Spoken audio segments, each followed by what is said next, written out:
Kakek Beck memiliki pekerjaan yang aneh, sejenis tugas yang hanya bisa dilakukan oleh Jinwoo. Namun, ia khawatir bila menjelaskan seluruh sifat pekerjaan itu, hubungannya dengan Jinwoo akan rusak.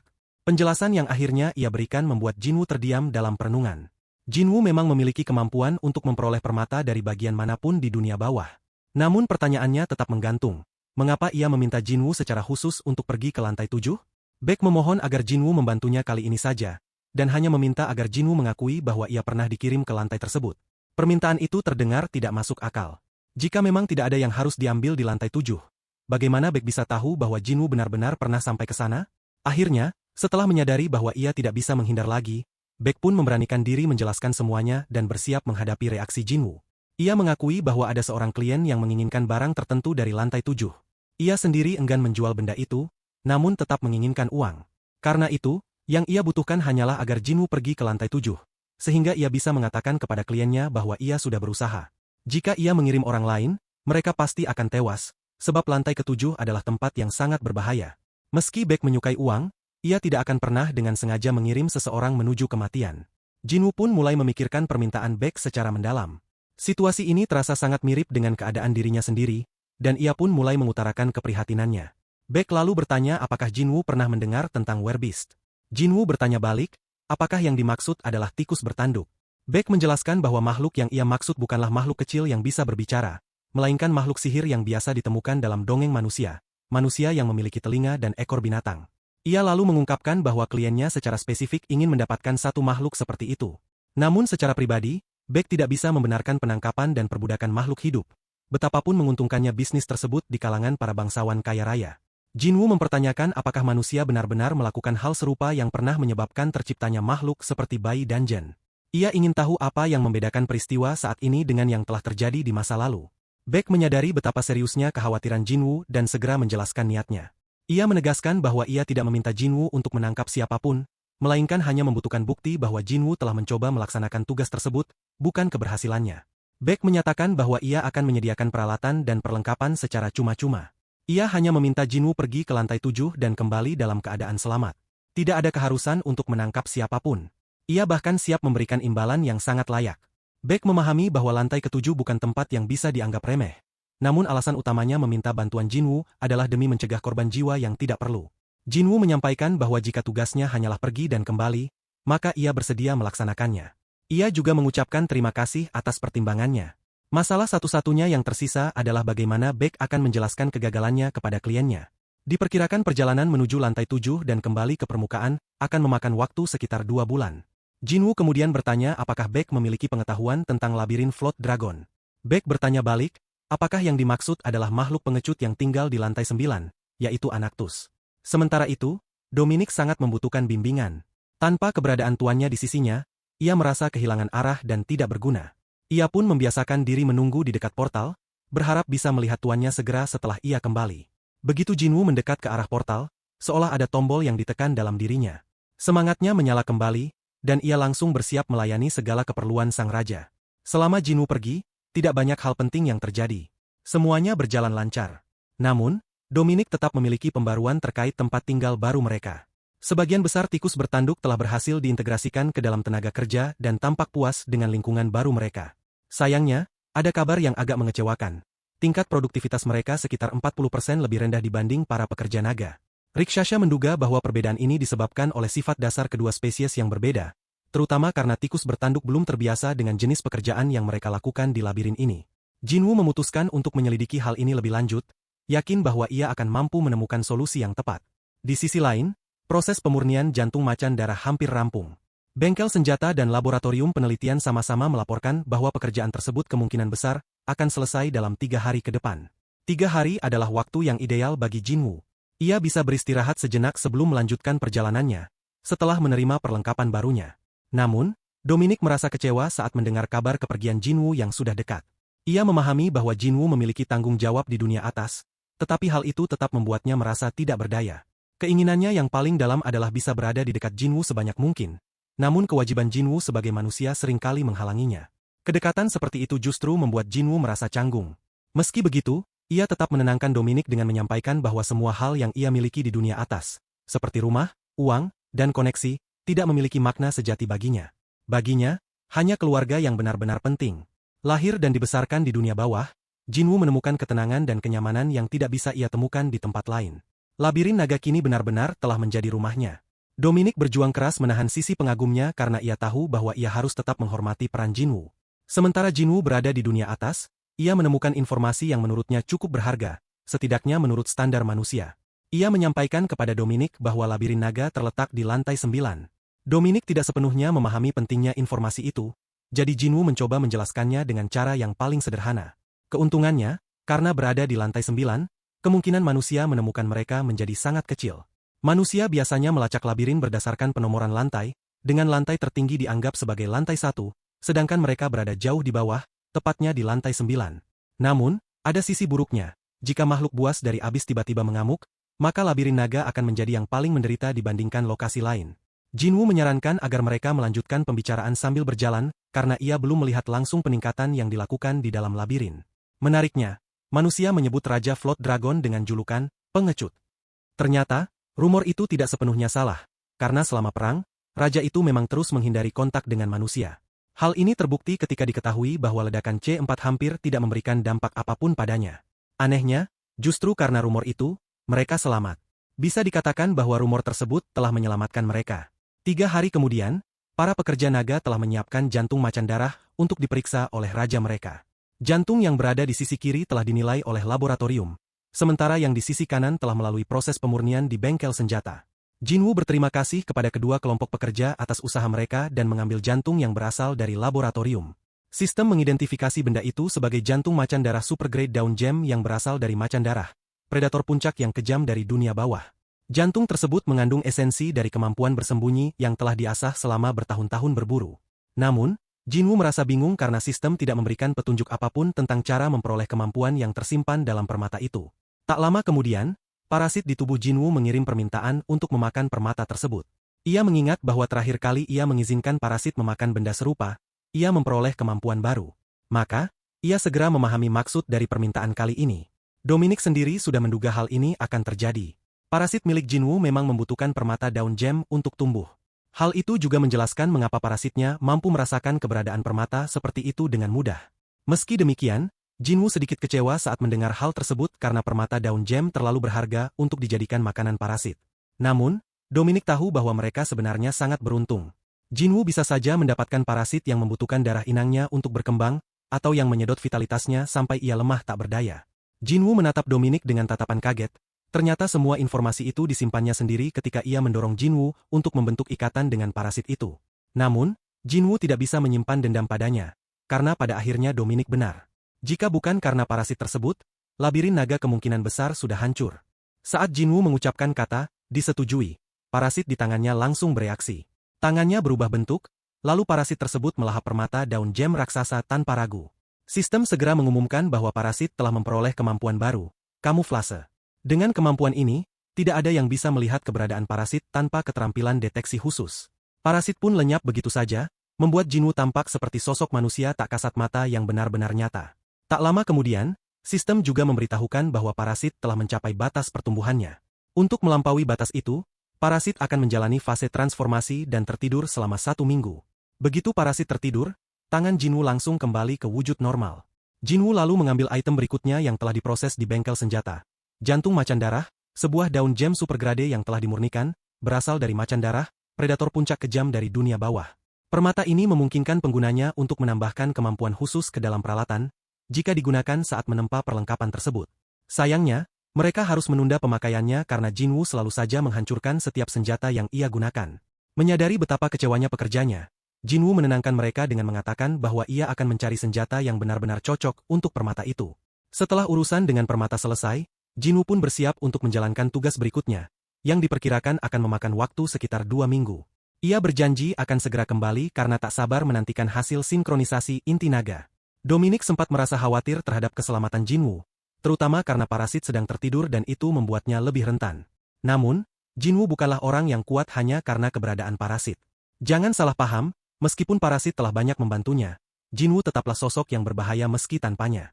Ia akan baik-baik saja, asalkan tidak bertemu dengan lawan sekuat, si pengecut, Anaktus. Jika kamu penasaran di mana Drakan berada, Jawabannya adalah ia sedang bermalas-malasan di tempat paling aneh yang bisa ditemukan, sembunyi dari amarah Quintus. Beberapa hari kemudian, di lantai 7 dunia bawah, yang dikenal oleh manusia sebagai Geyser, tetapi oleh para penghuninya disebut sebagai dunia bawah, sekelompok kecil anak-anak labirin tengah menyelidiki lokasi kehancuran yang berada di gerbang masuk lantai tersebut. Mereka sama sekali tidak tahu makhluk seperti apa yang bisa menyebabkan kerusakan sebesar itu. Semua mayat ditemukan dalam kondisi tertusuk, dipukul, atau dicabik, yang berarti pelakunya kemungkinan berukuran kecil. Namun apapun wujudnya, makhluk itu sangat mematikan karena berhasil mengalahkan 2 anak-anak labirin level 8. Pemandangan mengerikan itu membuat seluruh kelompok berada dalam kewaspadaan tinggi. Pemimpin mereka langsung memerintahkan semua anggota untuk selalu waspada. Salah satu anggota senior dalam kelompok tersebut menyadari bahwa dalam situasi seperti ini, hal terbaik yang bisa dilakukan hanyalah kembali ke permukaan. Buat apa mendapatkan uang kalau pada akhirnya tubuh mereka hancur berkeping-keping? Ia tidak peduli berapa banyak werebeast yang mungkin ditemukan di lantai 7, karena nyawa tetaplah prioritas. Akhirnya, mereka pun pergi sambil mendiskusikan cara untuk memperoleh lebih banyak uang dari tugas yang kini tingkat kesulitannya meningkat drastis. Jinwoo bersembunyi dalam bayang-bayang, memperhatikan kelompok anak-anak labirin, meskipun sebutan itu tampaknya sudah tidak layak disematkan pada mereka, mengingat mereka semua tampak kehilangan kemampuan aslinya. Ia memperhatikan bahwa tidak ada satupun bangkai yang ditinggalkan oleh binatang dunia bawah. Lebih tepatnya, makhluk-makhluk itu tidak pernah menyisakan sedikit pun daging. Dalam pengalamannya, tidak ada binatang dunia bawah yang berburu untuk alasan selain kebutuhan makan. Hanya segelintir spesies yang menjadi pengecualian, namun secara umum, membuang tenaga hanya untuk kesenangan berarti mengundang maut di dunia bawah. Begitu para anak-anak labirin itu pergi, Jinwoo memeriksa medan pertempuran sendiri. Tubuh manusia tersebar di mana-mana, dan tidak ada satupun tanda bahwa mereka telah dikonsumsi. Dari sana, Jinwoo langsung menyimpulkan bahwa ini bukan pertarungan perebutan wilayah. Apapun makhluk itu, ukurannya kecil dan kemungkinan hanya bertindak untuk mempertahankan diri. Ia menemukan sisa bulu jingga menempel pada salah satu mayat manusia. Dari sana, Jinwoo menyimpulkan bahwa makhluk tersebut sangat kuat dan kemungkinan masih berada di sekitar. Ia hanya merasakan kehadiran binatang itu 1 detik sebelum makhluk itu menyerangnya. Jinwoo tahu ia sangat beruntung bisa menghindari serangan secepat itu. Tanpa bantuan parasit, pertarungan ini jelas akan berat. Ia mengangkat pedangnya tepat waktu untuk menangkis serangan berikutnya, lalu melompat menghindar saat menyadari sebuah serangan beruntun akan segera menyusul. Pertarungan ini bakal merepotkan, makhluk itu bukan hanya sangat cepat, tetapi juga ahli dalam bersembunyi. Fakta bahwa ia nyaris tidak menyadari serangan pertama menjadi bukti betapa berbahayanya lawan ini. Jinwoo menyadari bahwa ini pasti werebeast yang sedang diburu banyak orang. Ia tidak mengerti mengapa ada klien manusia yang tertarik pada sesuatu yang begitu ganas. Namun besar kemungkinan bahwa makhluk inilah pelaku di balik mayat-mayat yang berserakan di lantai gua. Kini setelah dirinya tenang dan bisa berpikir jernih, Jinwoo bersiap menghadapi pertarungan serius. Makhluk itu melesat seperti peluru, namun Jinwoo sudah siap. Ia menangkis setiap serangan yang datang. Makhluk itu sangat agresif, tetapi jelas belum terlatih. Rasanya seperti menghadapi versi mungil dari macan darah, dan ia bisa menyamakannya dengan pahlawan legendaris Quintus dalam hal kekuatan mentah. Karena penilaiannya terhadap makhluk itu sudah selesai, Jinwoo memutuskan untuk tidak memperpanjang pertarungan. Ia menghantam perut makhluk itu dengan tinju, membuatnya terlempar dan menghantam dinding gua. Ia benar-benar berharap bahwa makhluk itu memahami peringatan bahwa ia tidak berniat bertarung. Namun karena makhluk itu tampaknya tidak mengerti maksudnya, Jinwoo terpaksa bersiap untuk menghabisinya. Tepat saat ia hendak melakukan sesuatu yang sebenarnya tidak ia inginkan, jaring muncul tiba-tiba dan menjatuhkan makhluk itu ke tanah dengan ikatan sihir. Saat makhluk itu berjuang di atas tanah, Jinwoo mendengar para penjelajah bersorak, saling memberi selamat atas keberhasilan mereka menangkap werebeast yang selama ini mereka incar. Kelompok penjelajah itu berbicara di antara mereka sendiri, seolah tidak menyadari kehadiran Jinwoo yang berdiri tepat di depan mereka. Mereka mencoba mengklaim makhluk buas itu seakan-akan Jinwoo tidak sedang bertarung dengannya beberapa saat yang lalu. Salah satu dari mereka bahkan berseru mempertanyakan tindakan Jinwoo, seolah merasa memiliki hak atas situasi tersebut. Mereka menyiratkan bahwa merekalah yang telah menyelamatkan Jinwoo, dan bahwa Jinwoo tak seharusnya banyak bicara. Mereka menuduh Jinwoo sebagai satu-satunya yang selamat dari tim ekspedisi ini, yang kembali hanya untuk mengumpulkan peralatan setelah sebelumnya kabur demi menyelamatkan diri. Beberapa penjelajah lain kembali dengan alasan mereka harus segera mengikat makhluk buas itu agar tidak kabur. Namun, setelah mengamati Jinwoo lebih lama, salah satu dari mereka menyadari bahwa Jinwoo bukan bagian dari tim mereka. Ia menilai perlengkapan Jinwoo yang sederhana dan menyimpulkan bahwa pria itu pastilah seorang dungeon baby dari tim ekspedisi lain. Dalam serangan pertamanya, makhluk buas tersebut telah merobek tas Jinwoo, menyebabkan permata daun gem miliknya berserakan di tanah. Pandangan rakus segera tertuju pada harta berharga itu. Salah satu dari mereka dengan nada sinis mengatakan bahwa Jinwoo membawa koleksi daun gem yang cukup banyak, seperti milik satu tim ekspedisi penuh. Ia menyindir bahwa pasti menyenangkan bisa memilikinya sendirian. Jinwoo menjelaskan bahwa ia datang seorang diri dan tidak mengenal siapapun di antara para mayat yang tergeletak di sekitar. Namun, Dungeon Baby lain memberi isyarat diam-diam kepada timnya. Sementara itu, seorang dari mereka yang berukuran lebih besar mulai melontarkan kata-kata manis, mencoba memanipulasi Jinwoo. Di saat yang sama, yang lebih kecil diam-diam mengaktifkan kemampuannya. Dungeon Baby itu memiliki kemampuan untuk melihat ke masa depan. Dengan bantuan arlojinya, ia bisa memprediksi waktu reaksi musuh secara akurat. Dalam pandangannya semula, ia melihat Jinwoo menerima serangan dari dua penjelajah mereka. Namun, seiring waktu terus berjalan, Jinwoo justru melawan dan menundukkan mereka dengan mudah. Dungeon Baby itu terdiam, terpana oleh apa yang dilihatnya. Temannya mendesak untuk segera memberitahu apakah lawan mereka berbahaya atau tidak. Awalnya ia hanya bisa menyebutkan 1,3 detik. Namun kemudian ia melanjutkan bahwa waktu reaksi makhluk dari lantai bawah dunia bawah yang pernah mereka buru juga sama, 1,3 detik. Ia mengatakan bahwa itulah alasan mereka nyaris mati saat itu. Sedangkan waktu reaksi Jinwoo. Jinwoo menyela bahwa mereka memang tidak buruk, serangan itu bukan sesuatu yang bisa dilakukan oleh penjelajah biasa. Selain itu, usia mereka terlihat terlalu muda untuk disebut penjelajah veteran. Maka satu-satunya kesimpulan yang masuk akal, menurutnya, adalah bahwa mereka pasti Dungeon Baby dari lantai 4 ke atas. Tapi itu pun terasa aneh karena penampilannya seperti penjelajah biasa. Jinwoo lalu mencengkeram rahang Dungeon Baby itu dan membuka mulutnya, mengungkapkan deretan gigi tajam seperti yang sudah ia duga. Ia membenarkan kecurigaannya bahwa kelompok ini adalah pemburu manusia yang memburu sesama spesies mereka. Jinwoo berkata dengan nada dingin bahwa tidak ada satupun dari mereka yang akan keluar hidup-hidup dari tempat ini. Dalam waktu 0,2 detik, dua pemburu manusia yang sedang menahan makhluk buas itu hanya bisa terpaku ketika melihat rekan-rekan mereka disapu habis oleh amukan Jinwoo. Salah satu dari mereka panik, bertanya-tanya apa sebenarnya makhluk itu, dan apakah mereka seharusnya membantu timnya. Namun yang lain langsung menolak dan berkata bahwa yang perlu mereka lakukan hanyalah melarikan diri. Serangan Jinwoo sengaja mengarah untuk membebaskan makhluk buas itu dari ikatan jaring sihir. Makhluk itu pun bangkit, merobek jaring yang tersisa dengan cakarnya, lalu menatap sekitar dengan bingung, mencoba memahami apa yang sebenarnya sedang terjadi. Saat Jinwoo dengan brutal menghancurkan para penangkapnya, Jinwoo mengambil sedikit waktu untuk memberitahu makhluk itu untuk pergi. Namun, seorang Dungeon Baby yang sebentar lagi akan mati malah tidak bisa menahan diri untuk berbicara. Ia bertanya kepada Jinwoo dengan nada sinis, mempertanyakan siapa Jinwoo sebenarnya. Jinwoo menjawab bahwa ia hanyalah seorang Dungeon Baby, meskipun ia tahu bukan itu yang dimaksud lawannya. Dalam benak seorang psikopat, saat berhadapan dengan kekuatan sejati, yang ia lihat hanyalah bayangan dirinya sendiri yang tercermin kembali.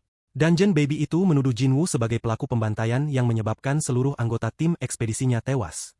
Ia percaya bahwa Jinwoo sengaja membunuh rekan-rekannya sendiri demi menguasai makhluk buas itu untuk dirinya sendiri. Ia berkata bahwa Jinwoo tidak berbeda dari mereka, namun sebelum sempat mengucapkan kata pemburu manusia, kepalanya sudah terpisah dari tubuhnya. Jinwoo telah bosan mendengar ocehan sampah seperti itu. Namun, kapten itu bukanlah satu-satunya sampah yang harus ia bersihkan. Beberapa anggota tim lainnya justru melarikan diri di tengah pertempuran. Jinwoo melesat melewati seorang Dungeon Baby yang mampu melihat masa depan, karena ia telah bersumpah tidak akan membiarkan satupun dari mereka keluar hidup-hidup dari tempat ini. Dungeon Baby yang bisa meramal masa depan itu hanya bisa menatap kosong, tak mampu memproses kenyataan. Pada akhirnya, kemampuannya sama sekali tidak berguna. Perbedaan kekuatan terlalu besar hingga tak ada gunanya melawan. Karena kemampuannya justru membuatnya mual, ia memutuskan untuk mengarahkan ramalan itu kepada dirinya sendiri. Ia menatap masa depannya yang sudah pasti, dan Jinwoo tidak membuatnya menunggu terlalu lama. Kepalanya terlempar dari bahunya. Hal terakhir yang ia lihat adalah sebuah gelang lengan bertuliskan angka 12. Jinwoo memandangi mayat itu dan berpikir bahwa orang itu benar-benar aneh, tapi pikirannya segera beralih pada hal yang lebih mendesak. Ia harus mencari kembali semua daun gemnya. Ia bahkan menyesal mengapa tidak melepas tasnya sejak awal. Jinwoo lalu bertanya apakah makhluk buas itu masih ingin bertarung. Ia berkata bahwa ia sudah memberikan satu kesempatan untuk pergi dengan selamat. Namun, saat Jinwoo berbalik, makhluk itu justru menatapnya seperti anak anjing tersesat yang akhirnya menemukan pemilik barunya. Sementara itu, Dominic sedang menjalankan audit terhadap persediaan labirin naga. Ia hampir menyelesaikan seluruh proses auditnya, hanya menyisakan bagian ternak yang belum dihitung. Saat ini, mereka memiliki 20 ekor kelinci dan 14 beruang. Pertumbuhan labirin melebihi ketersediaan pasokan makanan, dan ternak-ternak ini jelas tidak akan cukup, terutama karena mereka masih berada dalam generasi pertama. Untungnya, mereka masih memiliki daging float dragon, tapi itu hanya akan mencukupi dalam jangka pendek. Jika tidak segera ditemukan solusi, masa depan labirin naga tidak akan cerah. Quintus bersikeras bahwa para naga bisa bertahan hidup dengan energi dari daun gem, dan makanan sungguhan bisa diserahkan kepada tikus bertanduk. Namun, Drakan khawatir bahwa Quintus tidak berniat memberinya makan sama sekali. Masalahnya, jika para naga hanya mengandalkan daun gem, mereka akan semakin melemah seiring waktu karena kurangnya asupan makanan nyata. Quintus tidak terlalu mengkhawatirkan kekuatan pasukan mereka. Wilayah mereka belum pernah diserang sekalipun sejak memperoleh status bangsawan. Rikshasha selalu berhasil menyelamatkan keadaan, dan kali ini pun ia punya solusi. Berbagai jenis binatang buas telah bermunculan di wilayah Blood Leopards dan labirin Float Dragon. Kedatangan hewan-hewan liar ini akan cukup untuk menopang labirin mereka selama beberapa bulan ke depan. Dominic merasa lega karena semuanya berakhir dengan baik. Namun, masih ada satu hal penting yang perlu segera ditangani. Mereka harus mengerahkan seluruh tenaga untuk membangun tembok pertahanan. Suara khas yang selalu membuat Dominic bersemangat terdengar dari kejauhan. Ia langsung menuju ke tempat tuannya. Ia berlari cepat melewati lorong-lorong istana karena sang raja telah kembali. Di tengah jalan, dua pekerja yang tidak menyadari apapun sedang berbincang di koridor. Mereka tak sempat bereaksi ketika sepasang cakar kucing berwarna jingga menyergap mereka. Namun, Jinwoo berhasil menghentikan makhluk buas itu tepat waktu. Werbeast itu memang ingin mengisi perutnya dengan para pekerja yang tampak menggiurkan. Jinwoo menjelaskan dengan tegas bahwa para pekerja itu adalah teman, bukan makanan. Ia mengatakan bahwa kini ia hanya boleh makan apa yang disediakan oleh labirin, lalu memintanya duduk tenang di sampingnya. Para pekerja malang itu gemetar karena nyaris kehilangan nyawa. Tidak ada yang tahu apakah mereka bisa pulih dari kejadian tersebut. Jinwoo kemudian menjelaskan kepada Dominic bahwa ia telah menyelamatkan Werbeast itu dari penangkapan, dan sejak saat itu makhluk tersebut terus mengikutinya. Karena makhluk itu menarik perhatian manusia dengan membantai mereka, Jinwoo merasa bertanggung jawab untuk membawanya pulang. Ketika ia melihat makhluk itu, ia langsung mengenalinya sebagai harimau Hoya, salah satu dari Werbeast yang dikenal sangat kuat. Jinwoo bertanya-tanya, seberapa umum sebenarnya pangkat pahlawan?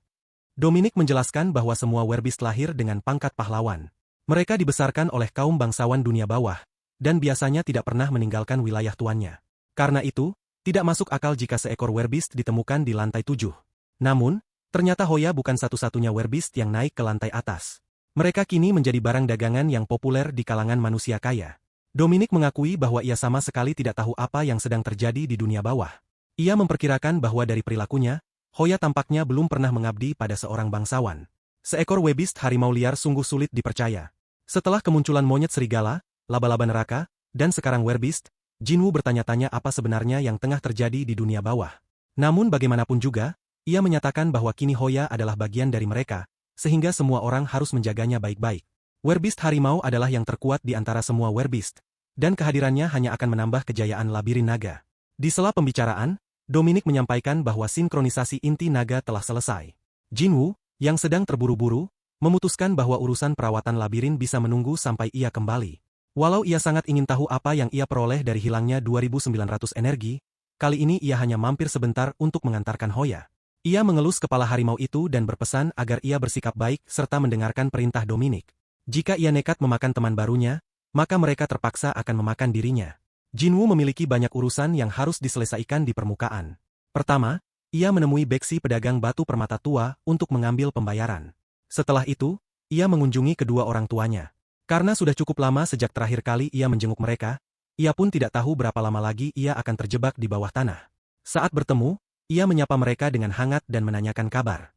Namun, sang ayah menegur, mempertanyakan bagaimana mungkin seorang anak tidak menghubungi orang tuanya satu kali pun. Ibunya mencoba menenangkan, meminta suaminya tidak terlalu keras padanya. Sementara itu, penghuni baru labirin naga ternyata benar-benar menjadi biang kerok. Hoya, Werbeast harimau kecil itu, adalah sumber kekacauan dimanapun ia berada. Jika ada sesuatu yang bisa dihancurkan, ia pasti menghancurkannya. Jika ada benda yang tidak seharusnya ia garuk, ia tetap menjadikannya sebagai tiang cakarnya. Jika sesuatu tampak enak, maka langsung masuk ke mulutnya. Makhluk mungil itu telah membuat semua penghuni labirin kelelahan. 2 minggu kemudian, Jinwoo akhirnya kembali ke labirin. Begitu memasuki tempat itu, ia langsung menyadari bahwa segala sesuatunya tidak berjalan mulus. Namun, tampaknya semua orang sudah terbiasa dengan kekacauan yang ditimbulkan. Dan Drakan akhirnya bisa memberikan kontribusi untuk labirin. Dominic menjelaskan bahwa satu-satunya pihak yang beradaptasi adalah mereka sendiri, bukan si monster kecil. Tanpa membuang waktu, mereka langsung memulai proses sinkronisasi inti naga. Inti utama labirin naga dan inti sekunder dari Float Dragon telah berhasil diselaraskan. Sebuah inti baru berhasil terbentuk. Dengan inti ini, mereka kini dapat memanggil jenis pasukan baru. Naga juara, peringkat 5, biaya 25 energi. Pasukan kuat yang mampu bertempur di garis depan. Pengintai jarak jauh, peringkat 5, biaya 20 energi. pengintai dan pemburu yang sangat lincah, ahli dalam menjebak dan melacak. Penyihir hitam naga, peringkat 5, biaya 35 energi. Tidak cocok untuk pertarungan langsung, namun mampu memperkuat sekutu dan melemahkan musuh dengan manipulasi kegelapan. Itulah pasukan dasar yang tersedia setelah mencapai peringkat 5. Namun, kelompok pasukan berikutnya merupakan efek samping dari sinkronisasi inti naga. Kavaleri naga, peringkat 6, biaya 140 energi. Pasukan tercepat yang pernah dimiliki labirin naga. Mereka menunggangi Float Dragon dan sangat efektif dalam menerobos kelompok musuh besar. Namun sayangnya, peringkat inti utama dan bengkel pandai besi mereka masih terlalu rendah. Float Dragon kelas pengepungan, peringkat 7, biaya 1510 energi. Naga raksasa yang mampu membawa puluhan naga sekaligus. Bisa digunakan untuk pertempuran maupun sebagai benteng bergerak yang memungkinkan penempatan pasukan sekutu dari jarak jauh. Namun, biaya pemeliharaannya sangat tinggi, baik dari sisi makanan maupun energi batu permata. Dengan harga 1510 energi, makhluk ini jelas di luar jangkauan anggaran Jinwu. Akhirnya, satu-satunya yang mungkin berguna hanyalah kavaleri naga, tetapi mereka bahkan belum bisa memanggilnya. Jinwu menyadari bahwa semua ini tidak sepadan dengan hilangnya 2.900 energi. Namun, ia menghibur diri, setidaknya, ini menjadi pelajaran. Ia memutuskan untuk memanggil pasukan tingkat 5 yang bisa ia gunakan sekarang juga. Ia memanggil satu pengintai jarak jauh, lalu satu penyihir hitam naga. Dengan ini, labirin naga memiliki dua penghuni baru yang aneh namun berguna. Kini, mereka memiliki pengintai yang memadai dan seorang penyihir hitam yang bisa sangat mengurangi jumlah korban dalam pertempuran. Prajurit-prajurit baru memang cukup baik dan berguna, tetapi Dominic benar-benar membutuhkan perhatian Jinwu terhadap krisis pangan. Dalam waktu sebulan, persediaan makanan mereka akan benar-benar habis, meskipun mereka telah menambahnya dengan hasil jarahan dari daerah perburuan baru. Pergantian struktur manajemen di labirin naga sudah sangat mendesak. Maka, Jinwu pun langsung mulai bekerja. Begitu nama Rikshasha disebut, ia segera muncul dan bertanya apakah Jinwu memanggilnya. Jinwu menyampaikan bahwa ia membutuhkan Rikshasha untuk membawa pengintai baru dan menelusuri ekologi di sekitar wilayah tersebut karena mereka membutuhkan lahan perburuan baru. Kemudian Jinwu memerintahkan Dominic untuk menggunakan energi yang tersimpan dalam inti Float Dragon untuk merawat labirin. Ia menegaskan bahwa semua hal yang membutuhkan peningkatan harus ditingkatkan sesuai kebutuhannya. Quintus diberi tanggung jawab untuk melatih pasukan dan melindungi para pekerja. Sementara itu, Drakan ditugaskan untuk mengawasi Hoya. Bila bukan karena ikatan sumpahnya, Drakan pasti sudah melarikan diri dari tempat itu. Hoya sendiri, jika diberi kesempatan, akan segera memimpin para pekerja, bahkan jika itu berarti menarik mereka dengan paksa. Sebulan berlalu, dan kekuatan labirin meningkat pesat. Kabar pun menyebar bahwa Raja Naga adalah seorang bangsawan, sehingga tak ada satupun makhluk cerdas yang berani mendekati wilayah tersebut. Sementara itu, makhluk-makhluk tanpa kecerdasan dapat dengan mudah diatasi. Bengkel pandai besi akhirnya mulai beroperasi dengan memotong mineral yang telah mereka tambang sejak hari pertama. Berkat pelatihan yang konsisten dan penelitian yang berkelanjutan, segalanya kini dapat berjalan sendiri tanpa perlu campur tangan Jinwu secara langsung.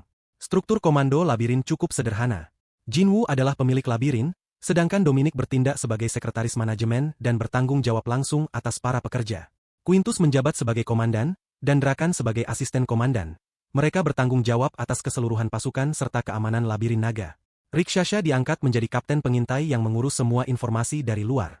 Hoya, si makhluk kecil, diberi tugas yang unik, menyebarkan keceriaan, atau justru membawa kehancuran, tergantung suasana hatinya. Di bawah komando Rikshasha, mereka membentuk tim pengintai khusus yang terdiri dari tikus bertanduk. Hasilnya adalah jaringan terowongan luas yang membentang di seluruh wilayah labirin naga. Tikus-tikus ini luar biasa dalam menjalankan tugasnya. Di seluruh penjuru wilayah, terdapat pos pengintai yang selalu dijaga oleh seekor tikus bertanduk, dan masing-masing pos itu mampu dengan cepat mengirimkan laporan mengenai segala kejadian di sekitar labirin. Berkat sistem ini, mereka menerima peringatan dini bahwa, sekitar setengah hari perjalanan dari labirin, sebuah pasukan kecil sedang bergerak menuju arah mereka. Pasukan itu terdiri dari kurang lebih 30 prajurit dan dipimpin oleh 2 komandan. Keduanya tampak memiliki peringkat pahlawan tingkat tinggi. Dominic keluar dari kamarnya yang letaknya bersebelahan dengan kamar tuannya, untuk melaporkan bahwa pahlawan tingkat tinggi yang muncul di lantai 9 dunia bawah pasti merupakan sosok elit di antara para elit.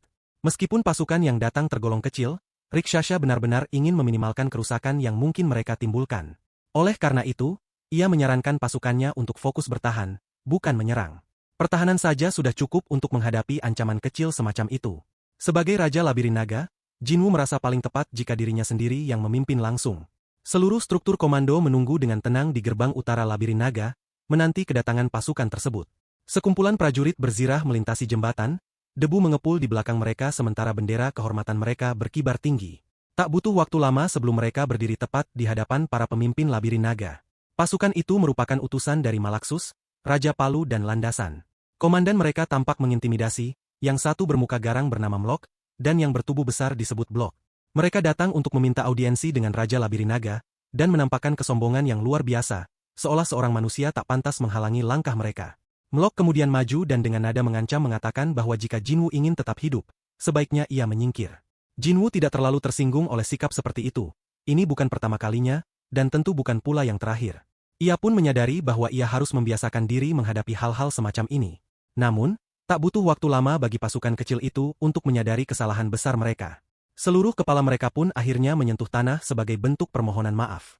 Jinwu menegaskan bahwa dirinya bukanlah tuan mereka, jadi tak perlu sampai bersikap begitu hormat. Mereka mengaku bahwa maksud kedatangan mereka adalah untuk menyampaikan penghormatan kepada bangsawan pertama di atas jurang kehampaan. Tidak ada niat untuk menyinggung, mereka hanya mengira bahwa pemimpin labirin naga adalah seekor naga. Mereka pun melanjutkan penjelasan, mengakui bahwa sikap mereka memang tidak pantas. Tetapi Jinwu meminta mereka untuk melupakan insiden itu dan langsung pada pokok permasalahan. Ia cukup yakin bahwa mereka tidak datang dengan membawa pasukan hanya untuk sekadar menyapa. Mereka menyampaikan bahwa tuan mereka, Malaksus, ingin menjalin hubungan baik dengan penguasa labirin naga. Pasukan elit yang mereka bawa hanyalah sebagai bentuk penghormatan terhadap kehadiran Raja Naga. Tidak ada maksud tersembunyi lain. Selain itu, mereka juga membawa hadiah berupa logam ksatria goblin, sekaligus ucapan selamat karena Jinwu telah resmi menjadi bangsawan. Jinwu menyaksikan saat mereka membuka sebuah peti penuh batu permata. Nilainya setara dengan 500 satuan energi. Ia segera menunjukkan bahwa ketulusan mereka sangat berarti baginya, dan karena itu, ia memaafkan tindakan awal mereka. Mereka menerima pengampunan itu, meski menyadari bahwa hadiah mereka tidaklah seberapa nilainya dibandingkan dengan status Jinwu. Mereka pun terkejut saat mengetahui bahwa pihak lain belum menunjukkan ketulusan serupa. Jinwu tidak sepenuhnya memahami sikap mereka, tetapi salah satu goblin langsung terperanjat, matanya membelalak dan mulutnya terbuka lebar. Ia tidak percaya bahwa mereka adalah yang pertama dari para penguasa labirin lain yang menunjukkan penghormatan. Jinwu meyakinkan bahwa memang belum ada labirin lain yang menyatakan kehadiran mereka. Hal itu masih bisa dimaklumi untuk labirin orang mati, tetapi labirin lainnya, terutama sang Raja Kerakusan yang merupakan tetangga dekat, seharusnya sudah memberikan penghormatan. Jinwu berusaha menahan emosinya, tetapi ia tetap harus tahu bagaimana mereka bisa menemukan lokasi labirin naga. Kedua komandan itu langsung memahami kekhawatiran Jinwu dan berusaha memberikan semua informasi yang mereka miliki. Informasi itu mencakup rincian tentang setiap labirin yang ada di lantai ini, serta kondisi terkini yang tengah berlangsung di seluruh lantai 9. Mereka segera mulai mencoret-coret di tanah, berusaha semaksimal mungkin memetakan keseluruhan lantai 9. Dominic dan Rikshasha berdiri di sekeliling mereka, mengamati dengan seksama. Kedua utusan itu sedang menyusun sebuah peta yang sangat mengesankan. Mereka berhasil menemukan lokasi labirin naga dengan menjadikan labirin Float Dragon sebagai titik awal pencarian. Untuk menjelaskan posisinya, mereka menyebut bahwa labirin kerakusan terletak di lembah Korup bagian utara, sementara labirin orang mati berada di tanah tandus timur laut. Ketiga labirin ini membentuk formasi segitiga. Labirin milik mereka sendiri, yaitu labirin Palu dan Landasan, terletak di pegunungan bawah tanah yang menjulang di atas labirin kerakusan. Mereka telah menggambar semua lokasi labirin lainnya, untuk memberikan gambaran yang jelas mengenai posisi masing-masing. Jinwu bisa melihat dengan jelas bagaimana struktur kekuasaan tersebar di peta tersebut. Seluruh labirin di lantai 9 saling mengimbangi dan mencegah munculnya labirin baru yang berpotensi menyaingi kekuatan mereka. Jika salah satu labirin mencoba menyerang labirin lain, mereka akan meninggalkan wilayah mereka sendiri dalam keadaan rentan, menciptakan situasi saling mengikat yang menghasilkan kebuntuan. Jinwu menyadari bahwa 3 labirin terbesar yang menjaga keseimbangan kekuatan adalah labirin Float Dragon, labirin orang mati, dan labirin kerakusan. Ketiganya membentuk sumbu kekuatan yang sebelumnya tetap stabil, hingga Jinwu sendiri menghancurkan keseimbangan itu. Ia tahu bahwa pertumpahan darah akan segera melanda lantai 9. Para utusan itu melanjutkan penjelasan, menyebut bahwa inilah alasan mengapa labirin-labirin yang lebih lemah akan datang memberikan penghormatan atas pengangkatan Jinwu sebagai bangsawan. Jinwu terkesan oleh keterus-terangan mereka, namun mereka menegaskan bahwa tidak ada alasan untuk berbohong, karena pada akhirnya Jinwu pasti akan mengetahuinya juga, dan menyembunyikan hal tersebut hanya akan merusak hubungan mereka ke depan. Jinwu pun bertanya-tanya apakah 2 labirin besar yang tersisa akan cukup untuk menjaga keseimbangan. Kedua utusan goblin itu tak sependapat, karena keseimbangan 3 arah sebelumnya hanyalah asumsi dari Raja Float Dragon dan labirin orang mati. Sementara itu, Raja Kerakusan sama sekali tidak peduli dengan kekuasaan ataupun keseimbangan. Yang ia inginkan hanyalah tetap duduk di tahtanya dan terus memperbesar tubuhnya, hal yang sepenuhnya bisa diharapkan dari seorang raja yang mewakili kerakusan. Pertumbuhan raja itu sudah melampaui batas wajar, memberinya kekuatan dalam jumlah tak terukur. Ia tidak tertarik untuk keluar dari labirinnya karena tak mungkin bisa memberi makan para pemakan rakusnya di tempat lain. Jinwoo sempat bertanya-tanya, bukankah mereka akan kelaparan jika terus bertahan di dalam labirin mereka? Namun para utusan menjelaskan bahwa sarang mereka mampu menopang kebutuhan mereka tanpa batas waktu. Gagasan bahwa makhluk seperti itu bisa terus tumbuh hanya dengan tidak melakukan apa-apa, sangat mengganggu. Sungguh merepotkan bahwa entitas seperti itu bisa benar-benar ada. Jinwoo menyatakan bahwa informasi yang mereka berikan sangat berharga. Ia meminta mereka untuk menyampaikan salam hormat kepada tuan mereka, Malaksus. Para utusan itu menyampaikan terima kasih atas pengampunan dan kemurahan hati Jinwoo. Jinwoo lalu bertanya apakah pasukan mereka akan beristirahat di sana sebelum kembali ke labirin. Namun mereka segera menjawab bahwa hal itu mungkin bukan keputusan bijak, karena mereka tidak ingin mengambil risiko bertemu dengan utusan dari labirin lainnya. Jika begitu, Jinwoo memerintahkan Quintus untuk mengumpulkan beberapa prajurit dan mengantar para tamu sampai ke perbatasan wilayah. Quintus pun langsung mengiyakan perintah itu. Quintus dan para prajuritnya mengawal pasukan kecil itu keluar dari labirin naga. Sejujurnya, Jinwoo merasa tidak seharusnya ia menanyakan pendapat Rikshasha mengenai hal ini, karena sangat kecil kemungkinan bahwa Rikshasha tidak mengetahui semua informasi tersebut sejak awal, dan kenyataannya, ia pun tidak menyampaikannya secara sukarela kepada tuannya. Namun demikian, Jinwoo tetap bertanya apakah informasi yang diberikan oleh para goblin itu sesuai dengan pengetahuan Rikshasha mengenai lantai 9. Rikshasha menjawab dengan hormat bahwa kelompok tentara bayaran tempatnya bernaung telah menjelajahi seluruh penjuru lantai 9, dan ia bisa memastikan bahwa informasi mengenai lokasi rawa-rawa, labirin pengelana, serta labirin orang mati semuanya akurat. Mendengar jawaban itu, Jinwoo langsung memerintahkan agar peta tersebut disalin sebelum terhapus. Tak lama setelah para goblin itu pergi, tamu-tamu dari labirin mimpi dan labirin pengelana tiba dalam rentang waktu hanya beberapa hari. Utusan dari labirin mimpi adalah makhluk yang menyerupai peri jatuh. Ratu Mimpi, Ariana, tampaknya tidak menyambut baik kemunculan bangsawan baru. Ia menyampaikan bahwa bila Jinwoo tidak berhati-hati, informasi tentang labirinnya bisa tersebar. Labirin Rawa mengirimkan utusan berupa makhluk-makhluk berlendir dan berbau amis. Raja Rawa, Korintos, merasa khawatir kekuatan baru yang bangkit di dunia bawah akan menjadi ancaman bagi mereka. Karena itu, mereka ingin memastikan bahwa perjanjian netralitas yang sudah ada akan tetap dihormati. Sementara itu, labirin pengelana mengirimkan kelompok sentaur yang menunjukkan sikap agresif. Raja mereka, Hekarim, sangat tertarik dengan kisah sang raja yang memperoleh kekuatan baru. Dari semua kelompok yang datang, hanya labirin Palu dan Landasan yang membawa hadiah. Sikap permusuhan para sentaur sudah cukup menjadi petunjuk bagi Jinwoo bahwa labirin mereka tidak bisa dianggap ramah, terutama karena mereka menganggap diri mereka sebagai penjaga hutan yang terhormat. Seperti yang telah diprediksi oleh para goblin, labirin orang mati tidak menampakkan diri, dan Raja Kerakusan tampaknya juga tidak tertarik untuk mengucapkan selamat. Tiba-tiba, kemampuan pendeteksian parasit milik Jinwoo menangkap kehadiran yang tidak biasa. Mata kanan Jinwoo berubah menjadi merah, dan dorongan untuk membunuh langsung memenuhi dirinya. Ternyata mereka tetap kedatangan tamu dari salah satu pihak yang belum mengirim utusan, atau lebih tepatnya, penyusup. Lengan parasitnya melesat melintasi ruang tahta dan membelit gumpalan makhluk rakus yang menempel di sudut langit-langit. Dominic merasa bahwa ini adalah tamu paling tidak sopan yang pernah mereka terima. Ia menganggap keberadaan makhluk itu sebagai penghinaan besar. Bagaimana mungkin Raja Kerakusan mengirim makhluk seperti itu tanpa menyapa tuan rumah? Jinwoo menggenggam erat gumpalan itu dalam tangannya, merasa terhina oleh tindakan mata-mata tersebut.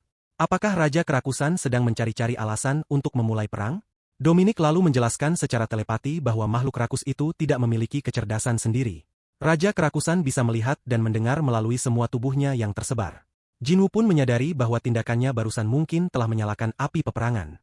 Namun Dominic tampak senang dengan situasi ini. Ia merasa sudah saatnya untuk benar-benar berkomitmen pada perang tersebut. Ia pun mengungkapkan bahwa dirinya menyimpan informasi penting yang belum sempat disampaikan.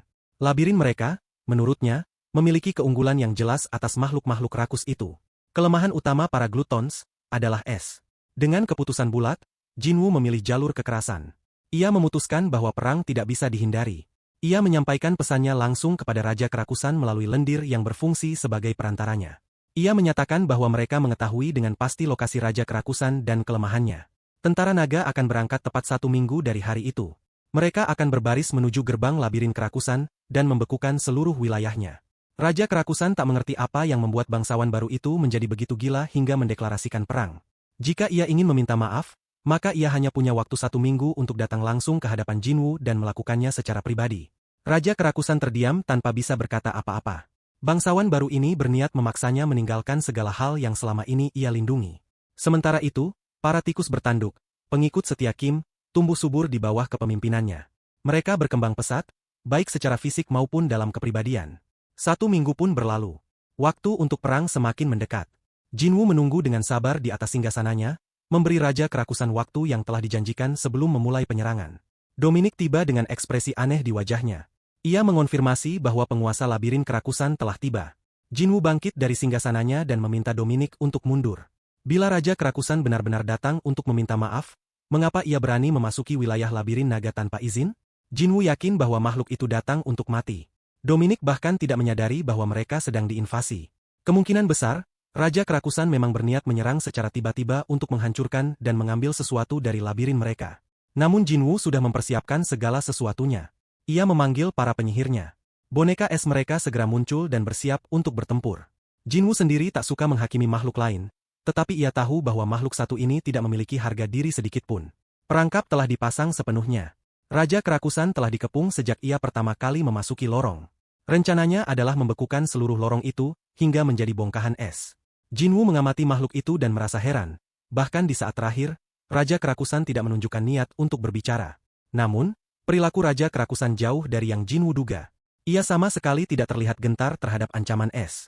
Bahkan, Jinwoo merasakan semacam kegembiraan yang terpancar darinya, seolah-olah makhluk itu sedang bersiap menyerang. Sesaat, Jinwoo mulai meragukan keputusannya membiarkan makhluk itu memasuki ruang tahta. Mungkinkah Dominic salah menilai? Apakah Raja Kerakusan tidak takut pada es? Namun, ia cepat mengusir keraguan itu. Dominic tak pernah salah. Ia bersiap untuk bertarung.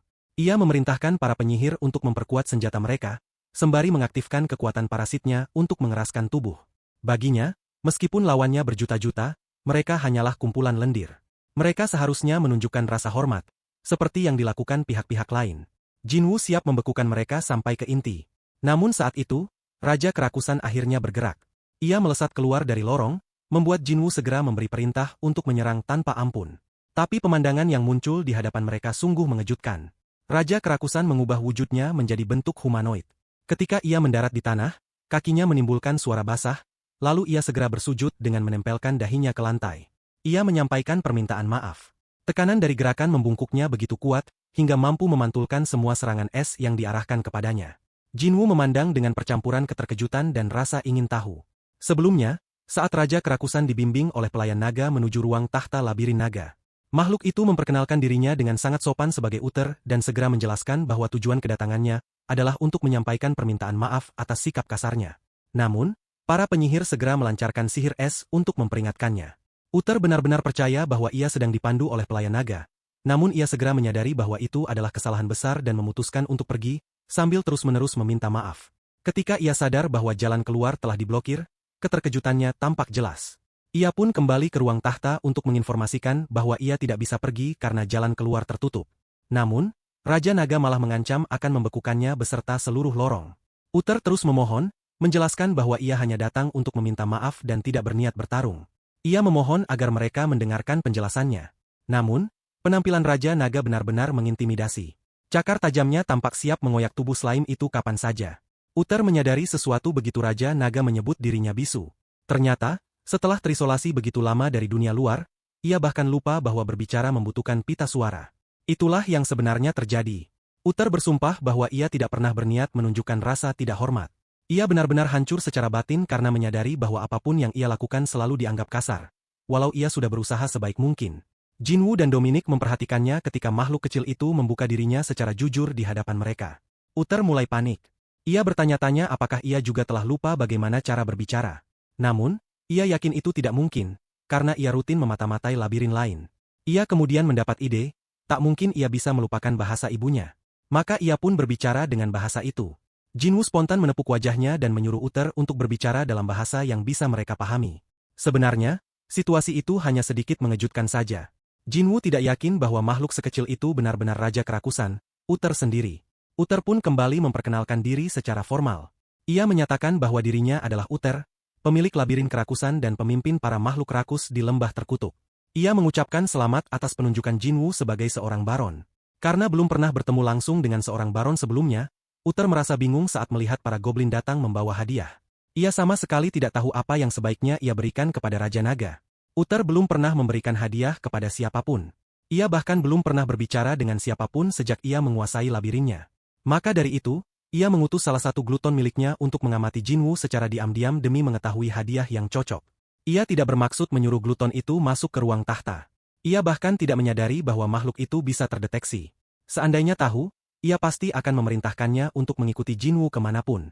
Jinwoo pun menyadari bahwa yang sedang ia hadapi adalah seorang penyendiri sejati, hikikomori dalam wujud paling murni. Dari sudut pandangnya, Jinwoo merasa bahwa makhluk ini bahkan tidak menunjukkan satupun ciri khas dari seorang makhluk rakus. Uther merasa senang menerima pujian seperti itu, meskipun Jinwoo sebenarnya tidak bermaksud memujinya. Uther menjelaskan bahwa penilaian tidak bisa didasarkan pada penampilannya saat ini. Untuk mempertahankan bentuk tubuhnya, Uther harus mengorbankan puluhan bagian tubuh para glutoni setiap menit. Semua bekas hitam yang terlihat di sekelilingnya adalah sisa-sisa makhluk yang mati kelaparan. Jinwoo menilai bahwa Uther tampak tenang, padahal ia kehilangan rekan-rekannya dengan sangat cepat. Namun Uther bersikukuh bahwa para glutoni tidak memiliki kesadaran diri, sehingga ia tidak merasa kehilangan siapapun secara emosional. Ia juga menegaskan bahwa dirinya akan menjadi makhluk terakhir yang mati. Ia telah membawa lebih dari 1 juta glutoni, yang membuatnya mampu bertahan hidup setidaknya selama sebulan. Jinwoo memperingatkan bahwa jika ia membekukan semuanya sekaligus, maka mereka tidak akan bertahan sampai sebulan. Semuanya akan mati dalam sekejap. Uther mengakui bahwa ia akan langsung mati. Namun Jinwoo tahu bahwa hal itu tidak benar. Walaupun Uther percaya demikian, kenyataannya hanya dengan bersimpuh di tanah, ia sudah mampu membuat lantai retak. Ketika ia menundukkan kepala ke lantai, seluruh sihir yang ditujukan padanya terpental. Penampilannya memang kecil, tetapi massa tubuhnya sangat besar. Membekukan kekuatan sebesar itu bukan perkara mudah. Jinwoo menganggap dirinya cukup beruntung karena slime itu belum menyadari kekuatannya sendiri dan justru memiliki ketakutan berlebihan terhadap es. Uther telah datang dan meminta maaf.